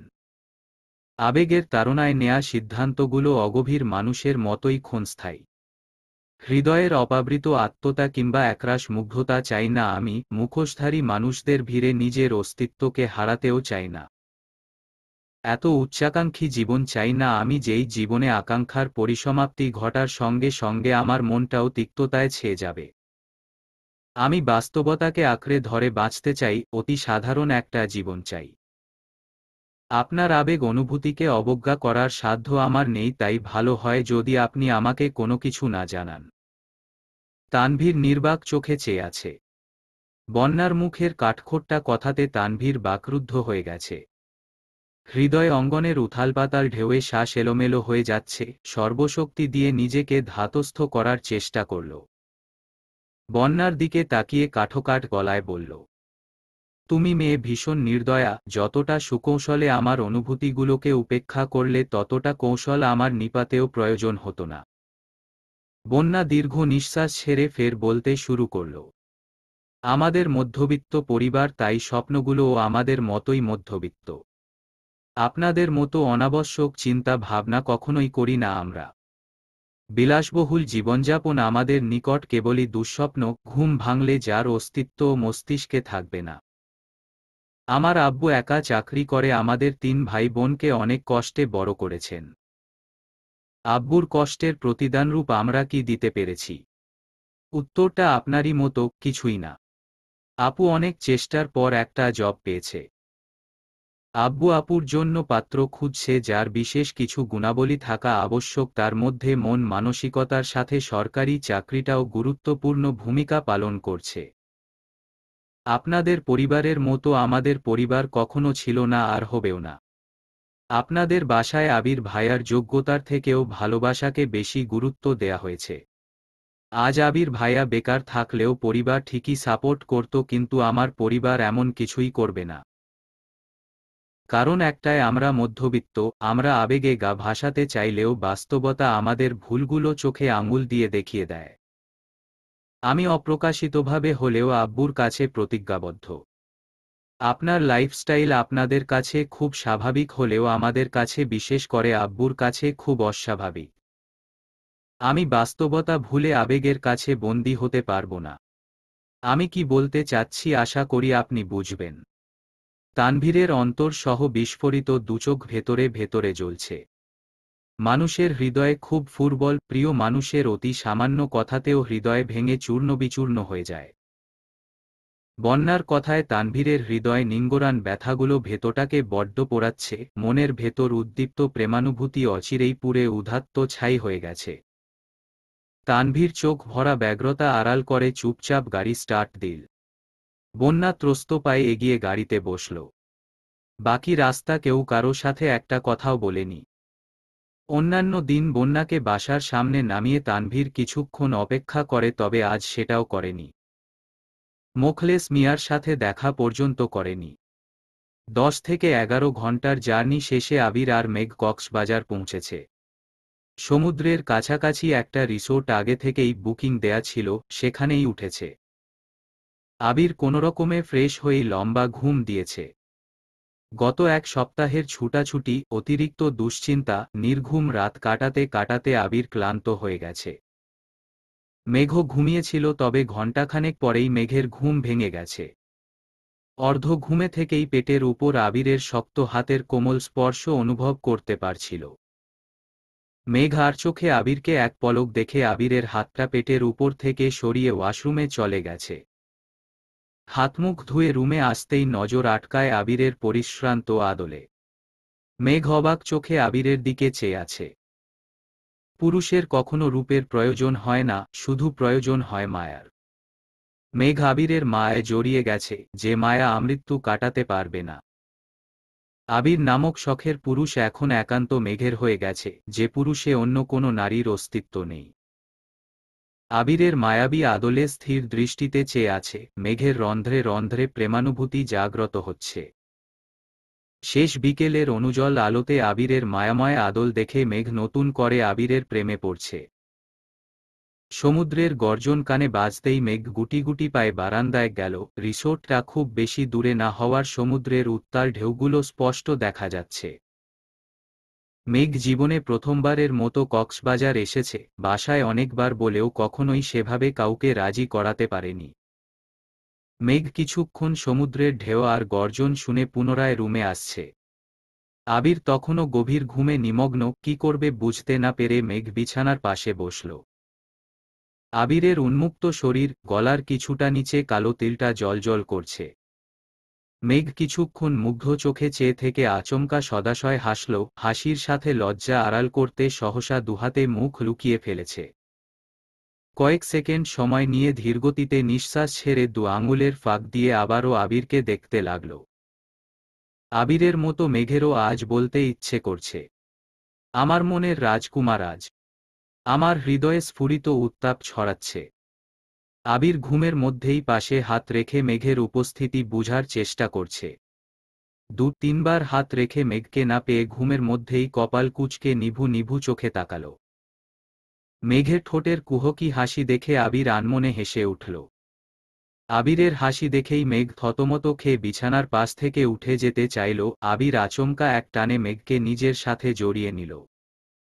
আতঙ্কে মেঘ দুচোখ বন্ধ করে ফেলেছে। আবির এক হাতে মেঘের পিঠ বরাবর জড়িয়ে ধরে আছে, অন্য হাতে মেঘের কপালে পড়ে থাকা চুলগুলো কানের পাশে সরাতে সরাতে নিরুদ্যম কণ্ঠে বলল, আর কতদিন এভাবে লুকোচুরি করবে? এখন তো আমি তোমার পার্মানেন্ট সম্পত্তি হয়ে গেছি। আবির ভ্রু নাচাতেই মেঘ লজ্জায় আবিরের প্রশস্ত বুকে মুখ লুকালো। আবির দুহাতে মেঘকে শক্ত করে জড়িয়ে ধরে কানের কাছে বিড়বিড় করল, তুমি এত লজ্জা পেলে আহিয়া আসবে কেমন করে?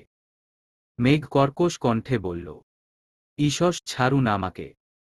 তুমি কি জানো, তোমার হাসিটা ভয়ঙ্কর রকমের সুন্দর, আর সেই হাসি দেখলেই আমার মনে শুধু প্রেম প্রেম ফিল হয়। গত 2টা বছর বিয়ে করা বউয়ের কাছ থেকে কিভাবে নিজেকে দূরে রেখেছি এটা যদি তুমি বুঝতে, তাহলে 1 সেকেন্ডের জন্যও আমার থেকে দূরে যেতে চাইতে না। মেঘ আবিরের বুক থেকে উঠার চেষ্টা করছে কিন্তু পারছে না। মেঘ বাধ্য হয়ে ভীতি কণ্ঠে ফের অনুরোধ করল, ছাড়ুন। আবির ধীর কণ্ঠে শুধাল, মনের ভেতর যে আগুন জ্বালিয়েছ সেই আগুন নিভাবে কে শুনি? মেঘ হতবিহ্বল, আবিরের বলা প্রতিটা বাক্য নির্লজ্জতার পরিচয় দিচ্ছে। মেঘ বলার মতো কোনো কথায় খুঁজে পাচ্ছে না। আবির মোলায়েম কণ্ঠে ডাকল, বউ। মেঘ নিশ্চুপ হয়ে আবিরের বুকের উপর শুয়ে আছে। আবির পুনরায় ডাকল, ও বউ। মেঘ মৃদুস্বরে বলল, হুম্মম। আবির সহসা মেঘকে বিছানায় শুইয়ে কাত হয়ে মেঘের মুখের উপর ঝুঁকে আলতোভাবে মেঘের কপালে কিস করল। মেঘের চোখে চোখ রেখে নিজের ঠোঁট ইশারা করে আদুরে কণ্ঠে বলল, I want a deep kiss. মেঘ বিরস কণ্ঠে বলল, আমি পারব না। কেন? আমার লজ্জা লাগে। আবির উদাস ভঙ্গিতে বলল, আমার লজ্জা লাগছে না কেন? কারণ আপনি নির্লজ্জ। আবির ঠোঁট বেঁকিয়ে হেসে কোমল কণ্ঠে বলল, আমি না হয় নির্লজ্জ, বেহায়া। আপনি তো খুব লজ্জাবতী। তা একটা অসহায় ছেলের অসুস্থতার সুযোগ নিয়ে তাকে কিস করার সময় আপনার লজ্জা কোথায় জমা দিয়ে আসছিলেন? মানে, আমি কাকে কিস করেছি? আমি যখন জ্বরের ঘোরে পড়েছিলাম তখন আপনি আমার অসহায়ত্বের সুযোগ নিয়েছিলেন। এখন সবকিছু ভুলেও গেলেন। বাহ, ম্যাডাম, বাহ। মেঘ প্রশস্ত নেত্রে তাকিয়ে আতঙ্কিত কণ্ঠে শুধাল, আপনি সেদিন টের পেয়েছিলেন? আবির মুচকি হেসে বলতে শুরু করল, আম্মুর পরে তুমি একমাত্র নারী যার গায়ের গন্ধ আমি উপলব্ধি করতে পারি। তুমি নিঃশব্দে আমার পাশ ঘেঁষে গেলেও আমি নিগুড় ঘুমে থেকে সেটা অনুভব করতে পারি। তুমি দূর থেকে এক পলক তাকালেও আমার হৃদয় আর মস্তিষ্ক সদাজাগ্রত হয়ে ওঠে। তোমার স্পর্শে আমার শরীরের প্রতিটা শিরা উপশিরায় রক্ত সঞ্চালন তীব্র থেকে তীব্র হতে শুরু করে। তোমাকে আগেও বলেছি আমি নিঃশ্বাসের শব্দে তোমার অস্তিত্ব উপলব্ধি করতে পারি। তুমি আমাকে কিস করবে আর আমি সেটা বুঝতে পারব না। কিভাবে ভাবলে তুমি? মেঘ শুকনো মুখে ঢোক গিলে মোলায়েম কণ্ঠে বলল, সরি। দূর পাগলি, ভালোবাসায় সরি টরি সব মূল্যহীন। ভালোবাসায় কেবল ভালোবাসায় অর্থবহ। আবির পুনরায় নিজের ঠোঁট ইশারা করল। মেঘ ওষ্ঠ উল্টে অসহায় মুখ করে তাকিয়ে আছে। আবির ভ্রু নাচাতেই মেঘ এক হাতে আবিরের চোখ ঢেকে তড়িৎ বেগে আবিরের ঠোঁটে কিস করল। আবির গলার স্বর উঁচু করে বলল, এটা কি ছিল? কারেন্টে শক খেলেও বুঝতে কয়েক সেকেন্ড সময় লাগে অথচ তুমি এক সেকেন্ড সময়ও নিলে না। মেঘ কথা কাটাতে অন্যদিকে তাকিয়ে চাপা স্বরে বলল, চলুন সমুদ্রে যাই। আগে আমার ইচ্ছে পূরণ করবে তারপর ঘুরতে নিয়ে যাব, নয়তো চাবি ছুঁড়ে ফেলে দিব। মেঘ আকুল কণ্ঠে বলল, এখন না প্লিজ। আবির ঠোঁট কামড়ে হেসে আহ্লাদী কণ্ঠে বলে উঠল, এখনই প্লিজ। আবিরের অনুরাগের সাগ্রহে মেঘের আকুতি অচিরেই ব্যর্থ হল। মেঘের সর্বাঙ্গে আবিরের উষ্ণ সোহাগের নিশান, অনুভূতির রাজ্যে শানিত নিসঙ্গের আভাস। আবিরের আবেগপূর্ণ অপ্রতীয়মান আবেশে কেটে গেল আরও কিছুটা মুহূর্ত। আবিরের প্রণয়ের পরিণীতা এখন পূর্ণতা লাভ করেছে। পরিতোষ আর লজ্জায় মেঘের ফর্সা আদল রক্তিম বর্ণ ধারণ করেছে। আবিরের তপ্ত ভালোবাসার সমাপ্তি ঘটতে প্রায় সন্ধ্যা হয়েছে। বন্যা সারাদিন যাবৎ মন খারাপ করে বসে আছে। দুশ্চিন্তায় খায়নি কিছু। মেঘের আবদার আর নিজের আবেগের বশবর্তী হয়ে তানভীরের প্রতি না চাইতেও খুব বেশি আবেগপ্রবণ হয়ে গিয়েছিল। মেঘদের বাসার পরিস্থিতি দেখে সেই আবেগ এখন আতঙ্কে রূপ নিয়েছে। ইদানিং মেঘের ব্যস্ততার কারণে তানভীরের বিষয়ে বন্যার সাথে তেমন কথাও হয়নি। তানভীরের রাজনীতি ছাড়া চাকরির প্রস্তুতি বিষয়ক কোনো কথায় বন্যা জানে না। বন্যা তানভীরকে মুখ ফুটে সরাসরি চাকরির কথা বলতেও পারছে না, আবার নিজের আবেগকে নিয়ন্ত্রণও করতে পারছে না। তাই বুঝে না বুঝে তানভীরের সাথে রিয়েক্ট করে ফেলেছে। সেসব ভেবেই এখন খারাপ লাগছে। না পারছে তানভীরকে কল দিয়ে ভালোমন্দ জিজ্ঞেস করতে, আর না পারছে দুপুরের ঘটনা ভুলতে। হঠাৎ হৃদ এসে দরজায় দাঁড়িয়ে আস্তে করে ডাকল, আপু। কি? তোমার কি মন খারাপ? না। কেন? স্পষ্ট দেখা যাচ্ছে তোমার মন খারাপ। বন্যা চোখ মুখ মুছে শান্ত কণ্ঠে জানতে চাইল, কিছু বলবি? হ্যাঁ, বল। মেঘ আপুকে একটা কল দাও, আপুকে অভিনন্দন জানাতে হবে। মেঘ বাসায় নেই। এখন অভিনন্দন জানাতে হবে না। মেঘ আপু কোথায়? কক্সবাজার। কি? আপু কক্সবাজার গেছে? হ্যাঁ। চলো আমরাও যাই। বন্যা রাগী স্বরে বলল। যা এখান থেকে। প্লিজ আপু, চলো না কক্সবাজার যায়। আমার খুব ইচ্ছে। বন্যা ধমক দিতে যাবে তার আগেই হৃদ উত্তেজিত কণ্ঠে বলে উঠল। আমি আপুকে রাজি করাতে যাচ্ছি। আমরা সবাই মিলে কক্সবাজার যাব। হৃদ এক ছুটে নিচে চলে গেছে। বন্যা নীরবে নিঃশ্বাস ছেড়ে চোখ বন্ধ করে শুয়ে পড়েছে। খান বাড়ির পরিবেশ বেশ নিস্তব্ধ। আত্মীয় স্বজনরা মোটামুটি সবাই চলে গেছেন। আইরিন, ফুপ্পি আর মালা শুধু আছে। সাকিব বিকেলের দিকে তানভীরের সাথে কথাবার্তা বলে বাড়ির উদ্দেশ্যে রওনা দিয়েছে। মাইশা আপুর ডেলিভারির সময় ঘনিয়ে আসছে। মালার আম্মু মাইশা আপুর বাসায়। মালাকেও সাথে নিতে চেয়েছিলেন কিন্তু মালা জোরপূর্বক মেঘদের বাসায় রয়ে গেছে। বলেছে ডেলিভারির আগে আগে চলে যাবে। মালা সোফায় বসে মালিহা খানের সাথে গল্প করছে। মালিহা খান হঠাৎই শান্ত কণ্ঠে জিজ্ঞেস করলেন, তোর বিয়ের বয়স তো হয়ে গেছে। বিয়ে করতে রাজি হচ্ছিস না কেন? এখন বিয়ের কোনো চিন্তাভাবনা নেই ফুপ্পি? কাউকে পছন্দ করিস? মালা উদাস দৃষ্টিতে মালিহা খানের দিকে তাকিয়ে মনে মনে আওড়াল। এই সামান্য কথাটা কি এতগুলো দিনের মধ্যে একবারের জন্যও জিজ্ঞেস করা যেত না? মালিহা খান ফের বললেন, কি হল? মালা মলিন হেসে উত্তর দিল, এখন বলে আর কোনো লাভ নেই। মালিহা খান গম্ভীর কণ্ঠে বলে উঠলেন, আবিরের কাহিনী তো শুনলি, ও যদি এত যন্ত্রণা মাথায় না নিয়ে সরাসরি বলে দিত তাহলে ঘটনা এতদূর পর্যন্ত আসতই না। অবশ্য আবিরকেও এত দোষ দেয়া যায় না। এই বাড়িতে থেকে এত বছরে আমি কোনো অধিকার দেখাতে পারিনি, সেখানে আবির তো ছোট থেকেই দূরে ছিল। সেসব বাদ দে, তোর তো এমন কোনো সমস্যা নেই, পছন্দ থাকলে বল, আমি তোর আব্বুর সাথে কথা বলে নিব। তোমার ছেলের মতো আমার এমন কেউ নেই। বাদ দেও এসব কথা। এমন সময় তানভীর বাসায় আসছে, চোখে মুখে বিষণ্ণতা। তানভীরের নিষ্প্রভ চেহারা দেখে মালিহা খান উদ্বিগ্ন কণ্ঠে জিজ্ঞেস করলেন, কি হয়েছে তোর? কিছু হয়নি বড় আম্মু। চোখ মুখ এত শুকনো শুকনো লাগছে কেন? তানভীর মলিন হেসে বলল, কই না তো। মালিহা খান ধীর কণ্ঠে বললেন, আবির আর মেঘের সাথে কিছুক্ষণ আগেই কথা বললাম। ওরা বারবার তোর কথা জিজ্ঞেস করছিল। তুই নাকি আবিরের কল রিসিভ করছিস না? কি হয়েছে বাবা? তানভীর স্বাভাবিক কণ্ঠে জানতে চাইল। ওরা ঠিক আছে। আলহামদুলিল্লাহ ভালো আছে। ঠিক আছে। চলবে। গল্প আমৃত্যু ভালোবাসি তোকে। লেখনীতে